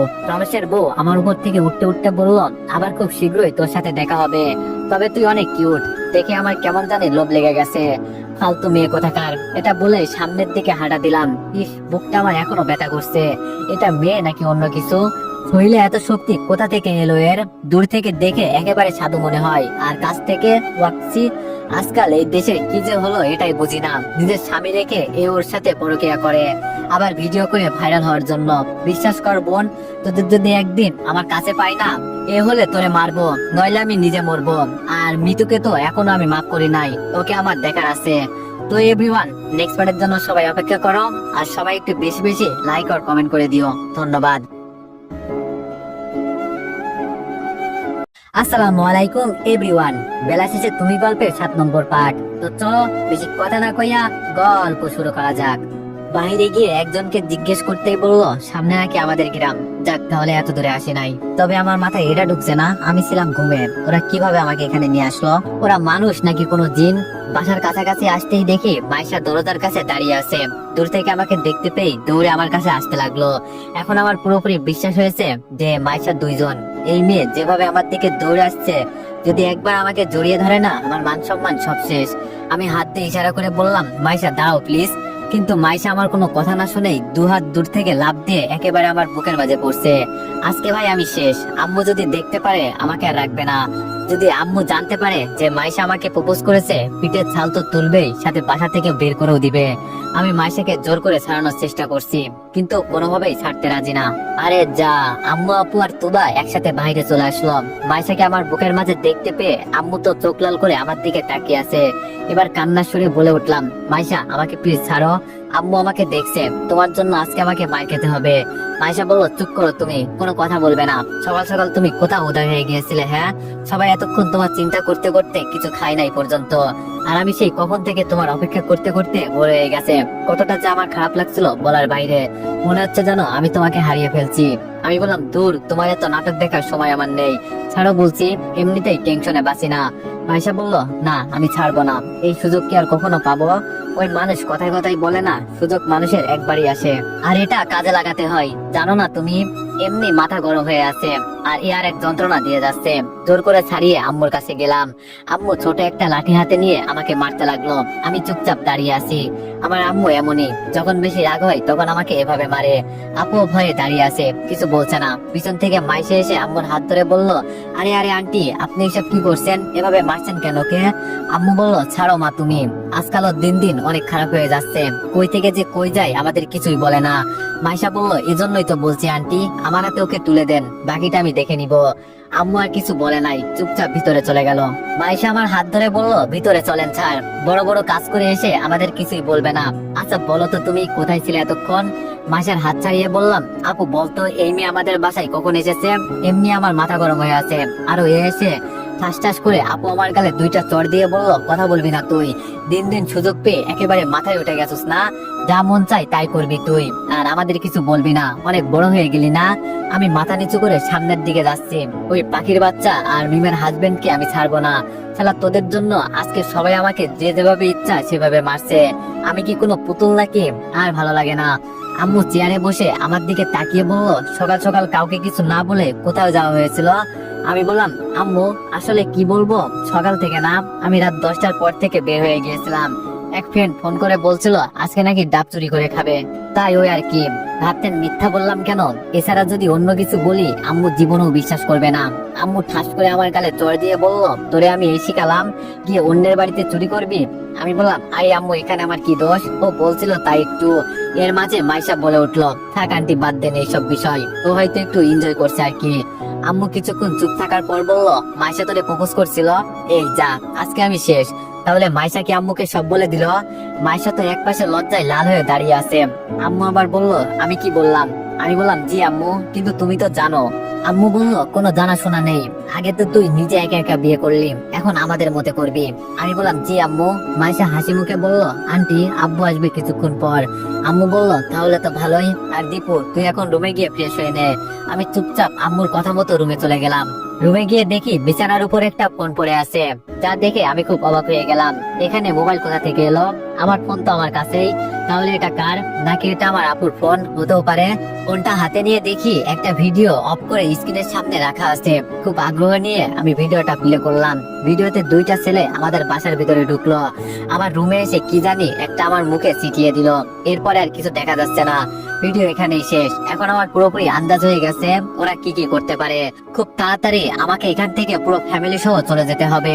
শরীরটা আজকে খুব জ্যাম ধরে আছে, তাই একটু শুয়ে পড়লাম। কিছুক্ষণ পর অনুভব করতে লাগলাম আমার মাথায় কে জানি হাত বুলিয়ে দিচ্ছে। চোখ খুলে তাকিয়ে দেখি মাইশা আমার মাথার কাছে বসা। সাথে সাথে লাফ দিয়ে উঠে বললাম, তুমি এখানে কি করো? মাইশা বলল, কি করো মানে? আসছিলাম তোমাকে ডাকতে, আর এসে দেখি তুমি ঘুমাচ্ছ, তাই ভাবলাম তোমার ঘুমের ডিস্টার্ব করে লাভ নাই, তাই তো তোমার মাথায়। আমি বললাম, আমি এগুলো পছন্দ করি না মাইশা, আর তুমি যাও, আমি আসছি। মাইশা আমার দিকে ফিরে মুখটা বাঁকিয়ে চলে গেল। আমি আস্তে আস্তে রুম থেকে বের হয়ে গেলাম। ভিতরে গিয়ে দেখি আম্মুর পাশে মাইশার বাবা বসে আছে, আর ওনারা কি বিষয় নিয়ে কথা বলছে। আমি যেতেই আঙ্কেল আমার দিকে তাকিয়ে বলল, আরে বাবা আসো আসো, আমি তো তোমার জন্য অপেক্ষা করছি, এখানে বসো। আমি বললাম, না আঙ্কেল, আমি এখানেই ঠিক আছি। আঙ্কেল বলল, তোমাকে যেই কারণে ডাকা এখানে। আমি বললাম, জি বলুন আঙ্কেল। আঙ্কেল বলল, মিতুকে কি ডিভোর্স দিয়েছো? আমি মাথা নিচু করে বললাম, এখনো দিই নাই, তবে আমি এখান থেকে যখন ঢাকায় ফিরে যাব তখন দিয়ে দিব। আঙ্কেল বলল, আচ্ছা তাহলে ভালো, যত তাড়াতাড়ি সম্ভব দিয়ে দাও। তোমাকে একটা কথা বলি, মন খারাপ করবে না তো আবার? আমি বললাম, আরে না আঙ্কেল বলেন, মন খারাপ করবো কেন? আঙ্কেল বলল, যখন তোমার বাবা মৃত্যুর পথযাত্রী তখন আমাকে বলেছিল আমার ছোট মেয়ে মানে মাইশাকে যেন তোমার সাথে বিয়ে দিই। তখন আমার মেয়ে বিদেশে ছিল, ভাবছিলাম ও আগে প্রতিষ্ঠিত হোক, তারপর এই বিষয়টা নিয়ে দেখবো। বন্ধুত্বের বিষয় ছিল তো, তাই আর না করতে পারি নাই। আর কয়েকদিন পর শুনি তুমি বিয়ে করে নিয়েছো, তখন আমার খুব খারাপ লাগছিল বিষয়টা। তোমার বাবার দেওয়া কথা আমি রক্ষা করতে পারি নাই। আর যখন শুনলাম তোমাদের ছাড়াছাড়ি হয়ে গেছে, তখন ভাবলাম যা হয়েছে সব ভুলে গিয়ে বন্ধুত্বের ওয়াদা রক্ষা করি। তাই তো আবার তোমার কাছে চলে এলাম। এখন কি আর করার? এর মাঝে আম্মু বলে উঠলো, আরে ভাই সাহেব, আমাদের ক্ষমা করবেন, আমরা এই কথাটা জানতাম না, জানলে কি আর এমন হতো? আগে সবকিছু ঠিক করে নিতাম। দীপু, উনি কি বললেন শুনলি তো? আমি বললাম, জি আম্মু, কিন্তু ওনারা কোথায় আর আমরা কোথায়? আবার আমার আগে একটা বউ ছিল, পরে ওনাদের মান সম্মান। মাইশার বাবা আমাকে থামিয়ে বলল, মান সম্মানের কথা যদি চিন্তা করতাম তাহলে আর এখানে আসতাম না। এখন তুমি রাজি কিনা তাই বলো। আমি বললাম, আমি রাজি কিনা সেটা দেখতে হবে না আঙ্কেল, আমার আম্মু আমাকে যা বলবে আমি তাই করব। অনেক ভুল করছি আমি, আর না। আঙ্কেল বলল, তাহলে এই কথাই রইলো, এখন তাহলে বিয়ের কথা বলি কেমন? আমি বললাম, আঙ্কেল আরেকটা কথা। আঙ্কেল বলল, বলো। আমি বললাম, আমি এত তাড়াতাড়ি বিয়ে করতে চাই না, আমাকে একটু সময় দিতে হবে। আঙ্কেল বলল, আচ্ছা সমস্যা নেই, সে যত পড়ো নাও, তবে আমি চাই বিয়ের সমস্ত কাজকর্ম শেষ করে নিতে, যাতে পরবর্তীতে আর কোনো ঝামেলা না হয়। ঠিক বললাম তো আপা? আমার আম্মু আবার বলে উঠলো, এটাই ভালো হবে, আর আপনাদের চিন্তা করতে হবে না, ও মিতুকে খুব তাড়াতাড়ি ডিভোর্স দিয়ে দিবে। আর আমি চাই এই শুক্রবারই বিয়ের সমস্ত কাজ শেষ করে নিতে। আমি বললাম, তোমরা কথা বলো আম্মু, আমি একটু মাইশার সাথে আলাদা করে কথা বলতে চাই। আঙ্কেল হাসি দিয়ে বলল, এটা কি আর বলতে হয়, মাইশা ওর সাথে যা। আমি আমার রুমে গেলাম, পিছন পিছন মাইশাও আসলো। মাইশা এসে আমার দিকে কিছুক্ষণ তাকিয়ে থেকে বলল, কি সাহেব, কিছু বলবেন কি? আমি বললাম, তুমি কি আগে থেকে জানতে তোমার বাবা আমার সাথে তোমার বিয়ে দিতে চাই? মাইশা বলল, বাবা সেই দিন আমাকে এই বিষয়ে বলেছিল, এজন্যই তো সেই দিন আমি তোমাকে প্রপোজ করলাম। আমি বললাম, তুমি তো জানো। মাইশা বলল, আরে এইসব কথা আর বলবে না, যে আমার আগে একটা বউ ছিল, আমার সাথে তোমার যায় না, যায় না তো সবারই, শুধু মানিয়ে নিতে পারলেই হয়ে যায়। আমি বললাম, তুমি এত কিছুর মালিক, এরপরও তোমার ভিতরে একটু অহংকার নেই? ইচ্ছে করলে আমার থেকে ভালো কাউকে বিয়ে করতে পারতে। মাইশা বলল, ভালো কাউকে বিয়ে করে আমি কি করব? ওই কথাই আছে না, যে যত বড় তার চিন্তা তত বেশি। তবে এইবার আমার তোমার সাথে বিয়ে হলে যদি সারাদিন কাজ নিয়ে পড়ে থাকো না, মেরে ফেলবো একদম। তোমার কাজ শুধু একটাই হবে, আমাকে ভালোবাসা। আমি বললাম, আমাকে মেনে নিতে পারবে তো? মাইশা বলল, মেনে নিতে পারবো না মানে? কি সব কথা বলো তুমি? আমি বললাম, সত্যি কি তোমার আমার পছন্দ? মাইশা বলল, তোমার সাথে প্রথম সেই দিন অফিসে দেখা হয়েছিল, সেই দিন খুব বকা দিয়েছিলাম তোমায়। তুমি চলে যাওয়ার পর সবাই বলছে তুমি ছেলেটা অনেক ভালো। অনেক চিন্তা করলাম এরপর তোমার বিষয়ে, যে এভাবে বকা দেওয়া আমার ঠিক হয় নাই। তারপর বাসায় এসে দেখি তুমি আমার বাবার বন্ধু ছিলে, তাই একটু একটু করে তোমাকে ভালো লাগতে শুরু হয়েছে। পরে যখন শুনি তোমার বউ আছে, তখন অনেকটাই খারাপ লাগছিল। সেই দিন তোমার আপু বলছিল তুমি নাকি তোমার বউকে ডিভোর্স দিয়ে দিবে, তাই ভাবলাম অতীত মনে রেখে লাভ আছে। বাবাও বললো তোমার কথা, আমি কি আর না করতে পারি? এর জন্যই তো রাজি হলাম। কিন্তু তুমি এমন করছো কেন? যদি রাজি থাকো তাহলে বলে ফেলো, নইলে না করে দাও। আচ্ছা, আমার ভিতরে কি এমন কমতে আছে যে তুমি? আমি বললাম, মাইশা আর কিছু বলতে হবে না, দেখো এই কয়েকদিন আমি একটু দ্বিধায় ছিলাম। আর কে বলছে আমি রাজি না? আমি অবশ্যই রাজি। আমি চাইতাম না তোমার সাথে আমার জীবন জড়িয়ে তোমার জীবনটাকে নষ্ট করে ফেলি। মাইশা বলল, এই আপনি এত বুঝেন কেন বলেন তো? যেখানে আমি নিজে রাজি সেখানে তুমি যত উল্টাপাল্টা চিন্তা করো। আর একবার যদি। আমি বললাম, মাইশা। মাইশা আমার মুখের দিকে তাকিয়ে বলল, এভাবে ভালোবেসে আমার নাম ধরে ডাকবে মাঝে মাঝে। তোমার মুখ থেকে মাইশা নামটা শুনতে আমার খুব ভালো লাগে। তোমার হাতটা একটু ধরবো? আমি বললাম, এখন না, দেখো হঠাৎ করেই কিছু হয় না, কিছুদিন যাক, আস্তে আস্তে সব হবে, তুমি চিন্তা করো না। মাইশা বলল, এখান থেকে গেলে তো আমি ব্যস্ত হয়ে যাব, তুমি কিন্তু এখন থেকে আমার সাথে কাজে যাবে। আমি বললাম, না মাইশা, এটা কখনোই হবে না। দেখো, আমি কারোর অনুরোধ বা ইচ্ছায় চাকরি করব না, নিজের যোগ্যতায় যদি হয় তাহলে করব। কয়েকদিন পর একটা ইন্টারভিউ আছে, দেখি কি হয়। মাইশা বলল, সে তুমি যা ইচ্ছা করো, যখন আমি তোমার বিয়ে করা বউ হব তখন তো এইসব দায়িত্ব তোমারই পালন করতে হবে, নাকি বিয়ের পর নিজের বউকে দিয়ে চাকরি করাবে? আমি বললাম, জানো মাইশা, জীবনে অনেক টাকার পিছনে ছুটলাম, খুব টাকা ইনকাম করছি, যার কারণে ভালোবাসা চলে গেল। তবে এবার আমি কথা দিতে পারি, এখন আমার কাছে ভালোবাসা আগে, পরে টাকা। মাইশা বলল, শুনে বেশ খুশি হলাম, আর আমি তো এটাই চাই। টাকা দিয়ে কি আর সবকিছু হয় যদি ভালোবাসাই না থাকে? আমি বললাম, মাইশা, আমি তোমাকে কিছু বলতে চাই। মাইশা বলল, বলো। আমি আমার ফ্ল্যাটের বিষয়ে মাইশাকে সব বললাম। সব শুনে মাইশা বলল, কাগজপত্র তো সব তোমার নামে নাকি? আমি বললাম সব আমার নামে, আর ওদের কাছে যেগুলো আছে সব নকল কাগজ। মাইশা বলল তুমি কোনো চিন্তা করো না, আমার বেস্ট ফ্রেন্ড ওই থানার ওসি, শুধু একবার বলো কবে যেতে হবে। আমি বললাম আজকে রাতে ট্রেনেই রওনা দিব আমরা সবাই মিলে। মাইশা বলল কি, তোমার মাথা খারাপ হয়ে গেছে? তাহলে আমাদের বিয়ের কি? আমি বললাম এটা নিয়ে তোমার কোনো চিন্তা করতে হবে না, শুক্রবার আসার আগে এখানে চলে আসবো। মাইশা বলল তাহলে পরে একসাথেই যাই, সব ঝামেলা মিটেছে। দেখো আমি বলছি তো, আমি সব সমাধান করে দিব। আমি বললাম মাইশা আমি অনেক বড় একটা প্রবলেমে পড়ছি, তাই আমাকে এখান থেকে ইমার্জেন্সি ভাবে যেতে হবে। মাইশা আমার কাছে এসে আমার চোখে চোখ রেখে বলল আমাকে বিশ্বাস করো না, আমাকে বলো কি হয়েছে। আমি বললাম এইসব কথা এখন বলা যাবে না, তুমি একটু তোমার বাবাকে বলে দেখো না, যদি শহরে বিয়েটা, এখানে আসাটা আমার জন্য অনেক রিস্কের বিষয়। মাইশা বলল ভাবছিলাম কয়েকদিন গ্রামে থাকবো। আচ্ছা আমাকে সব বলবে তো কি হয়েছে? আমি বললাম সময় হলে সব বলবো নি। মাইশা বলল আচ্ছা আমি দেখছি বাবার সাথে কথা বলে। আর তুমি কি শুধু একাই যাবে নাকি? আমি বললাম না, আমাদের পরিবারের সবাই যাবে, আর কোনো ভুল আমি করতে চাই না। মাইশা বলল কিসের ভুল? আমি বললাম কিছু না, বাদ দাও, এখন তুমি গিয়ে। মাইশা বলল আচ্ছা আমি দেখছি। মাইশা যেতেই আপু আর তুবা আমার রুমে প্রবেশ করলো। আপু হেসে হেসে বলল সেই দিন তো তুই ঠিক কথাই বলছিলি। আমি বললাম আপু এখন এইসব কথা ছাড়ো, আজকে বিকালে এখান থেকে শহরের উদ্দেশ্যে রওনা দিব। আপু বলল এত তাড়াতাড়ি কেন ভাই? আমি বললাম শুধু আমি না, এখন আমার সাথে মা আর তুবাকেও নিয়ে যাব। আপু বলল তোর মাথা খারাপ হয়ে গেছে? আম্মুকে গ্রাম ছেড়ে যাবে বলে তোর মনে হয়? আমি বললাম আপু তোরে সেই দিন তো সব বললাম, আর আজকে সকালে ওরাই আমাকে আমাদের ঘর থেকে তুলে নিয়ে গেছে, অথচ তোরা কেউ কিছু বলতে পারিস নাই। আমার কিছু হয়ে গেলে সমস্যা নেই, কিন্তু আমি আমার পরিবারকে কিছু হতে দিব না। আপু বলল এই কথাটা আগে আমাকে বলবি না, আর যদিও চলে যাস তাহলে তোমার বিয়ের বিষয়। তুবা আপুকে থামিয়ে বলে উঠলো আরে আপু রাখো তো তোমার এইসব কথা, অনেক সময় আছে পরে দেখা যাবে।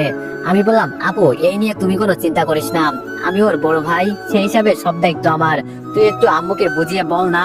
আপু বলল দেখছি কি করা যায়, তুই কি সত্যি সত্যি চলে যেতে চাস? আমি বললাম আপু এখানে থাকাটা আমার জন্য বিপজ্জনক বিষয়। আপু আর কিছু বললো না, চুপচাপ রুম থেকে বের হয়ে গেল। তুবা আমার ফোনটা নিয়ে গেম খেলতে লাগলো। একটু পর সবাই আমার রুমে ঢুকলো। মাইশার বাবা আমাকে প্রশ্ন করলো সত্যি তুমি এখান থেকে চলে যেতে চাও? আমি বললাম জি আঙ্কেল, আমার শহরে বাসা আছে, আমাদের যেতে তো হবেই, তাছাড়া কয়দিন আর এভাবে বসে বসে খাবো? আম্মু মুখটা একটু কালো করে বলল হঠাৎ তোর এই সিদ্ধান্ত দীপু, কিছুই বুঝলাম না। মাইশা আম্মুর কথার উত্তর দিয়ে বলল আন্টি ও যা করে আপনাদের ভালোর জন্যই করে। আর বাবা তুমি তাহলে শুক্রবারে সবকিছু রেডি করে চলে আসবে কেমন? আঙ্কেল বলল মা তোর আর বলতে হবে না, কতদিন ধরে অফিসে যাই না, দেখেও আসবো কয়েকদিন থেকে অফিসের পরিস্থিতি কেমন। আর দীপু তোমার আগের চাকরি কিন্তু এখনো যায় নাই, আবার অফিসে ব্যাক করতে হবে তোমাকে। আমি বললাম এই বিষয়ে আমাকে আর কিছু বলবেন না, আমি একবার যা বলি তাই করি। মাইশা একটু রাগি চোখে তাকিয়ে বলে উঠলো কার তার একটা। মাইশার কথা শুনে শুধু একটা মুচকি হাসি দিলাম। তুবা সবাইকে থামিয়ে বলে উঠলো অনেক কথা হয়েছে, এখন সবাই গিয়ে টেবিলে বসেন, আমি খাবার দিচ্ছি। আমি আঙ্কেলকে বললাম আঙ্কেল আপনি একটু দাঁড়ান, আপনার সাথে আমার কিছু কথা আছে। সবাই চলে যাওয়ার পর আঙ্কেল বলল বলো বাবা। আমি বললাম আমি চাইছিলাম তোমার বিয়ের পর আমি বিয়ে করতে, এখন সবকিছু ওকে করে রাখেন সমস্যা নেই, কিন্তু তোমাকে বিয়ে না দিয়ে আমি বিয়ে করতে পারবো না। আঙ্কেল বলল ও এই বিষয়, তাহলে আমাকে আগে বলবে না? আমার কাছে ভালো একটা পাত্র আছে, আগে ঢাকায় যাও, পরে আমি সবকিছু দেখছি। আমি বললাম সত্যি আঙ্কেল আপনার মনটা অনেক ভালো, কি বলে যে আপনাকে ধন্যবাদ দিব। আঙ্কেল বলল না এখন থেকে কোনো আঙ্কেল নয়, বাবা বলে ডাকবে। আঙ্কেলের কথা একটু লজ্জা পেয়ে বললাম জি চেষ্টা করব। আঙ্কেল বলল আচ্ছা চলো, সবাই হয়তো আমাদের জন্য অপেক্ষা করছে। ভিতরে গিয়ে টেবিলে বসতেই আম্মু বলল আজকে আমি কতটা যে খুশি হয়েছি বলার বাইরে, মনে হচ্ছে জানো সেই আগের দিনগুলো আবার নতুন করে ফিরে আসছে। হঠাৎ মাইশার ফোনটা বাজতে লাগলো, ওর টেবিল থেকে উঠে গিয়ে ফোনে কি জানি কথা বলে এসে ওর বাবাকে বলতে লাগলো বাবা ইমার্জেন্সি একটা দরকার আছে, আমাকে এখন যেতে হবে। এটা বলে মাইশা যে উঠে যাবে, তখন আমি বললাম মাইশা দাঁড়াও। মাইশা আমার দিকে তাকিয়ে বলল কিছু বলবে তুমি? আমি বললাম বলার জন্যই তো দাঁড় করালাম, কোথায় যাচ্ছ তুমি? মাইশা বলল ওই একটু দরকার আছে তাই যেতে হবে। আমি বললাম এখানে তোমার কোনো অফিস নাই, আর আমার জানা মতো তোমার কোনো দরকারি কাজও নাই, আবার বলছো দরকার আছে নাকি কোনো? মাইশা বলল দেখো দীপু আমার রাগ তুলবে না একদম, মানুষের দরকার থাকতেই পারে, আমার এক বান্ধবীর গাড়ি অ্যাক্সিডেন্ট করেছে তাই আমাকে যেতে হবে। আমি বললাম ও সরি। আঙ্কেল হাসি দিয়ে বলল বিয়ের আগে এত শাসন, বাবা ব্যাপারটা খুব খুশির বিষয় তো। মাইশা যেতেই আঙ্কেল বলল মেয়েটা আমার দিন দিন কেমন জানি হয়ে যাচ্ছে, আচমকা কোথায় চলে যায় আবার আচমকা ফিরে আসে বুঝি না, এখানে আসার পর থেকে ওর যে কি হয়েছে। সাথে আম্মু বলে উঠলো শুধু তোমার মেয়ের কথা বলছো, আমার ছেলেও তো মাঝে মাঝে কোথায় হারিয়ে যায়। আচ্ছা দীপু তোদের মাঝে আবার কিছু? আমি বললাম আম্মু মাইশা আর আমার মাঝে কিছুই নেই, তো আমার অফিসের বস ছিল, যত আজে বাজে কথা বলো তুমি। আর আমি 2 দিন পর পর কোথায় যাই আবুকে জিজ্ঞেস করিও বলবে না। খাবার শেষে আঙ্কেল বলল আমাকে এখন যেতে হবে, অনেকটাই সময় চলে গেল। দেখতে দেখতে আঙ্কেলও চলে গেল। সোফায় বসে আম্মু প্রশ্ন করলো, হঠাৎ ঢাকায় কেন যাবি বাবা? আমি বললাম, আম্মু ওখানে গিয়ে সব বলবো। আর আপু তুই কি আমাদের সাথে যাবি? আপু বলল, না ভাই তোরা যা, আমি শুক্রবারে আঙ্কেলের সাথে আর তোর দুলাভাইকে নিয়ে চলে আসবো। আমি বললাম আচ্ছা ঠিক আছে, এখন আমি একটু ঘুমাবো। আম্মু বিকালে কিন্তু আমরা রওনা দিব, সবকিছু রেডি করে রাখো। আর তুবা তুই তোর যাবতীয় জিনিসপত্র গুছিয়ে নে। এটা বলে রুমে চলে গেলাম। বিছানায় শুয়ে ঘুমানোর চেষ্টা করছি, মাত্র চোখটা বন্ধ করলাম, এর মাঝেই ফোনের রিংটোন বাজতে শুরু করলো। তোর বাবা এখন আবার কি বিরক্ত করে। ফোনটা হাতে নিয়ে দেখি আমার ফোন বাজছে না, ওটা সকালে যে বিছানার উপর রাখা ছিল এটাই বাজছে। এখানে একটাই নম্বর আছে, তবে নম্বরটা খুব অদ্ভুত, 6 সংখ্যার নম্বর। 6 সংখ্যার কি আবার কোনো নাম্বার হয়? বিষয়টা যেন আমার মাথায় ঢুকছে না। নাকি অফিস থেকে কেউ আমাকে কল করছে? কাবা কাবা হাতে ফোনটা নিয়ে রিসিভ করে বললাম, কে বলছেন? ওপাশ থেকে মেয়ে কণ্ঠে বলল, ভালো আছো বেবি তুমি? আমি বললাম, জি চিনলাম না আপনাকে, আর আমাকেই বা বেবি বলছেন কেন? মেয়েটি বলল, যাও তুমি খুব বেঈমান, আমাকে কথা দিয়ে অন্য একজনকে বিয়ে করা হচ্ছে, এটা কিন্তু ঠিক না। আমি বললাম, আরে বাবা কিসের বিয়ে আর কার বিয়ে? মাথা খারাপ হয়ে গেছে নাকি আপনার? মেয়েটি বলল, মাথা আমার নয়, মাথা খারাপ হয়েছে তোমার। কিছুক্ষণ আগে আমাকে তুমি প্রপোজ করলে, আর এখনই ভুলে গেলে আমি আবার কাকে প্রপোজ করলাম? আর তুমি কে ভাই? ফোন করে এইসব কথা বলার কোনো মানে আছে? রাখো বলছি। মেয়েটি বলল, ফোন রাখলে তোরে আবার গিয়ে তুলে আনবো। আমি বললাম, পাখি তুমি? পাখি বলল, এই তো চিনে ফেললি, শুনলাম নাকি তোর বিয়ে ঠিক হয়েছে। আমি অবাক হয়ে বললাম, তুমি কিভাবে জানো যে আমার বিয়ে ঠিক হয়েছে? পাখি বলল, ওই তোরে বলছি না, আমার কাছে সব খবর মিনিটে মিনিটে থাকে। আমি বললাম, ও ভালো, তো আমাকে ফোন দিলে কেন?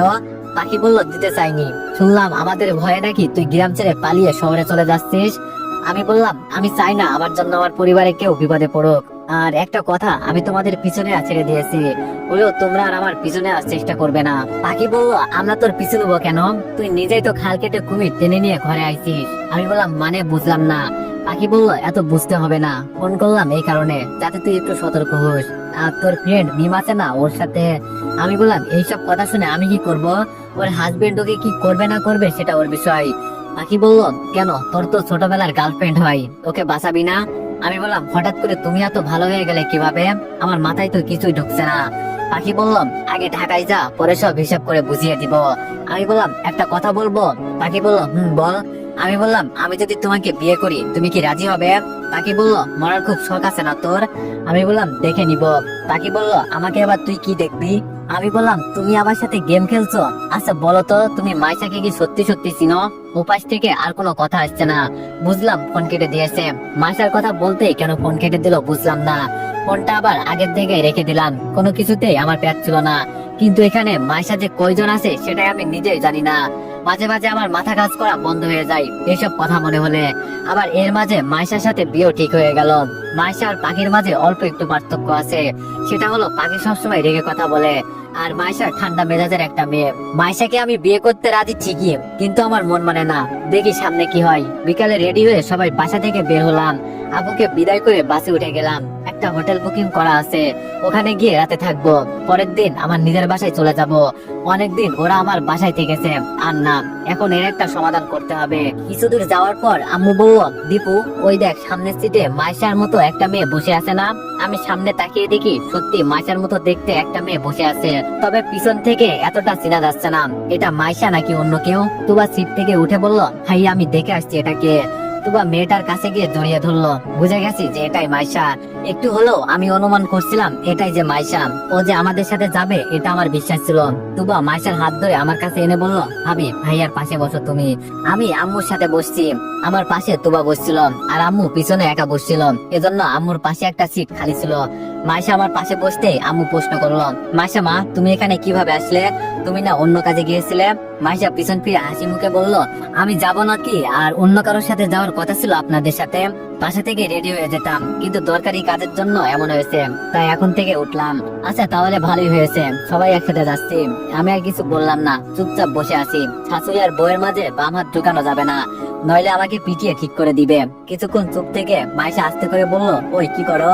আমি বললাম কি করি দেখছো না, আর তুমি গেলে কোনো এক কাজে, আবার চলো আসলে, বুঝলাম না। মাইশা বলল আমার যত দরকারি কাজ থাকুক না কেন, তোমার থেকে বেশি দরকারি কাজ আর কিছু হতে পারে না। এখন তোমাকে না দেখে আমি এক মুহূর্ত থাকতে পারি না। আমি বললাম থাক, আর পাম দিতে হবে না, আমি সব বুঝে গেছি। মাইশা বলল কি বুঝলে তুমি, বলো শুনি। আমি বললাম আমার সাথে মিথ্যা কথা বলছো তুমি, তাই বুঝলাম। মাইশা হাসি দিয়ে বলল সরি। আমি বললাম থাক, আর সরি বলতে হবে না। তোমার ফ্রেন্ডকে বলে রাখছো তো বাসার বিষয়ে? মাইশা বলল সব বলে রাখছি, আরো তোমার বাসাটা ঘুরে দেখেও আসছে। আমি ওকে সব কাগজপত্র অনলাইনে দিয়ে দিছি, সব দেখেও বললো সব ঠিক আছে, শুধু তুমি গেলে সবকিছু ওকে করে দিবে। আমি বললাম জানো মাইশা, অনেক পরিশ্রম করে এই ফ্ল্যাটটা কিনেছিলাম, কিন্তু আমার অর্ধাঙ্গিনী আমার সাথে বেইমানি করলো, এটাও কিভাবে করতে পারলো? মাইশা বলল ওর কথা মনে করে আর নিজেকে কষ্ট দিও না, যা হয়েছে সব ভুলে যাও। আমি বললাম ভুলতে যেতেই চাই, কিন্তু পারি না। আচ্ছা রাত তো অনেক হলো, তুমি ঘুমিয়ে পড়ো, আমি ডেকে দেবনি। মাইশা বলল তোমার ঘাড়ে মাথা রেখে ঘুমাতে পারি? আমি বললাম আমি কি না করেছি? মাইশা বলল না, তুমি যদি বকা দাও। আমি বললাম নিজের হবু বউকে আমি বকা দিব, এটা তুমি ভাবলে কি করে? মাইশা আমার কথা শুনে মুস্কি মুস্কি হাসতে লাগলো, আমার ঘাড়ে মাথা রেখে চোখ বন্ধ করে ঘুমাতে চেষ্টা করছে মাইশা। বাস আমাদের গন্তব্যের জায়গায় এসে থামলো। পিছন থেকে আম্মু বলল দীপু আমরা কি এসে গেছি? আমি বললাম আম্মু, আমাদের ঠিকানা এসে গেছি, তোমাকে ডেকে তোলো। আর এইদিকে আমি মাইশাকে আস্তে করে ওরা কানের কাছে গিয়ে বললাম মাইশা আমরা এসে গেছি, এখন উঠে পড়ো। কিন্তু বেচারি এমন ঘুম ঘুমিয়েছে, কোনো সারা শব্দ পেলাম না আমার কথাই। বাস তো আর আমাদের জন্য অপেক্ষা করবে না, তাই কোনো উপায় না দেখে ওকে কোলে নিলাম। আম্মু আমার দিকে তাকিয়ে বলল এটা তুই কি করছিস? আমি বললাম এছাড়া কি করব বলো আম্মু, ওকে এত করে ডাকলাম তাও ঘুম ভাঙলো না। বাস থেকে নামতে মাইশা ঘুম ঘুম চোখে বলল আমি এখন কোথায়? সাথে সাথে তুবা উত্তর দিয়ে বলল আপনি এখন আমার ভাইয়ার কোলে ঘুমিয়ে আছেন। তুবার কথা শুনে মাইশার চোখ খুলে তাকিয়ে দেখে সত্যি আমার চোখে মাইশার চোখ পড়তে একটু লজ্জা পেয়ে বলল আমাকে নিচে নামিয়ে দেন। মাইশাকে নিচে নামাতেই বলল সরি, আমি কিছুই বলতে পারি নাই, এতটা পরিমাণে ঘুম এসে গেছিল চোখে। আমি বললাম থাক, আর কিছু বলতে হবে না, এখন তুমি তোমার বাসায় চলে যাও। আর আম্মু চলো আমরা হোটেলে যাই। মাইশা বোকার মতো প্রশ্ন করলো হোটেলে কেন? আমি বললাম ওখানে আমি রুম বুকিং করে রাখছি আগে থেকেই। মাইশা বলল কিন্তু আমাদের বাসা থাকতে তোমরা হোটেলে থাকবে, এটা তো হতে পারে না। আন্টি চলেন আমার সাথে। আম্মু আমার দিকে তাকিয়ে বলল দীপু এখন কি করবি? আমি বললাম কি করব মানে আম্মু, এতগুলো টাকা দিয়ে রুম বুকিং করলাম, আর এখন যদি না যাই অযথা টাকাগুলো নষ্ট হবে। মাইশা তুমি বরং চলে যাও, আমরা সকালে আসছি। মা আর তুবাকে তোমাদের বাসায় পাঠিয়ে আমি ঝামেলা মিটিয়ে নিব। মাইশা আমার দিকে চোখ বড় বড় করে তাকিয়ে বলল তার মানে তুমি যাবে না? আমি বললাম দেখো মাইশা, বোঝার চেষ্টা করো। মাইশা বলল তাহলে আমিও যাব তোমাদের সাথে। তুবা মাইশার হাত ধরে বলল আরে ভাবি চলেন তো আমাদের সাথে, সবাই একসাথে থাকি, পরে সকালে যাব কেমন? তো এভরিওয়ান সবাই নেক্সট পার্টের জন্য অপেক্ষা করো, আর সবাই একটু বেশি বেশি লাইক আর কমেন্ট করে দিও। ধন্যবাদ।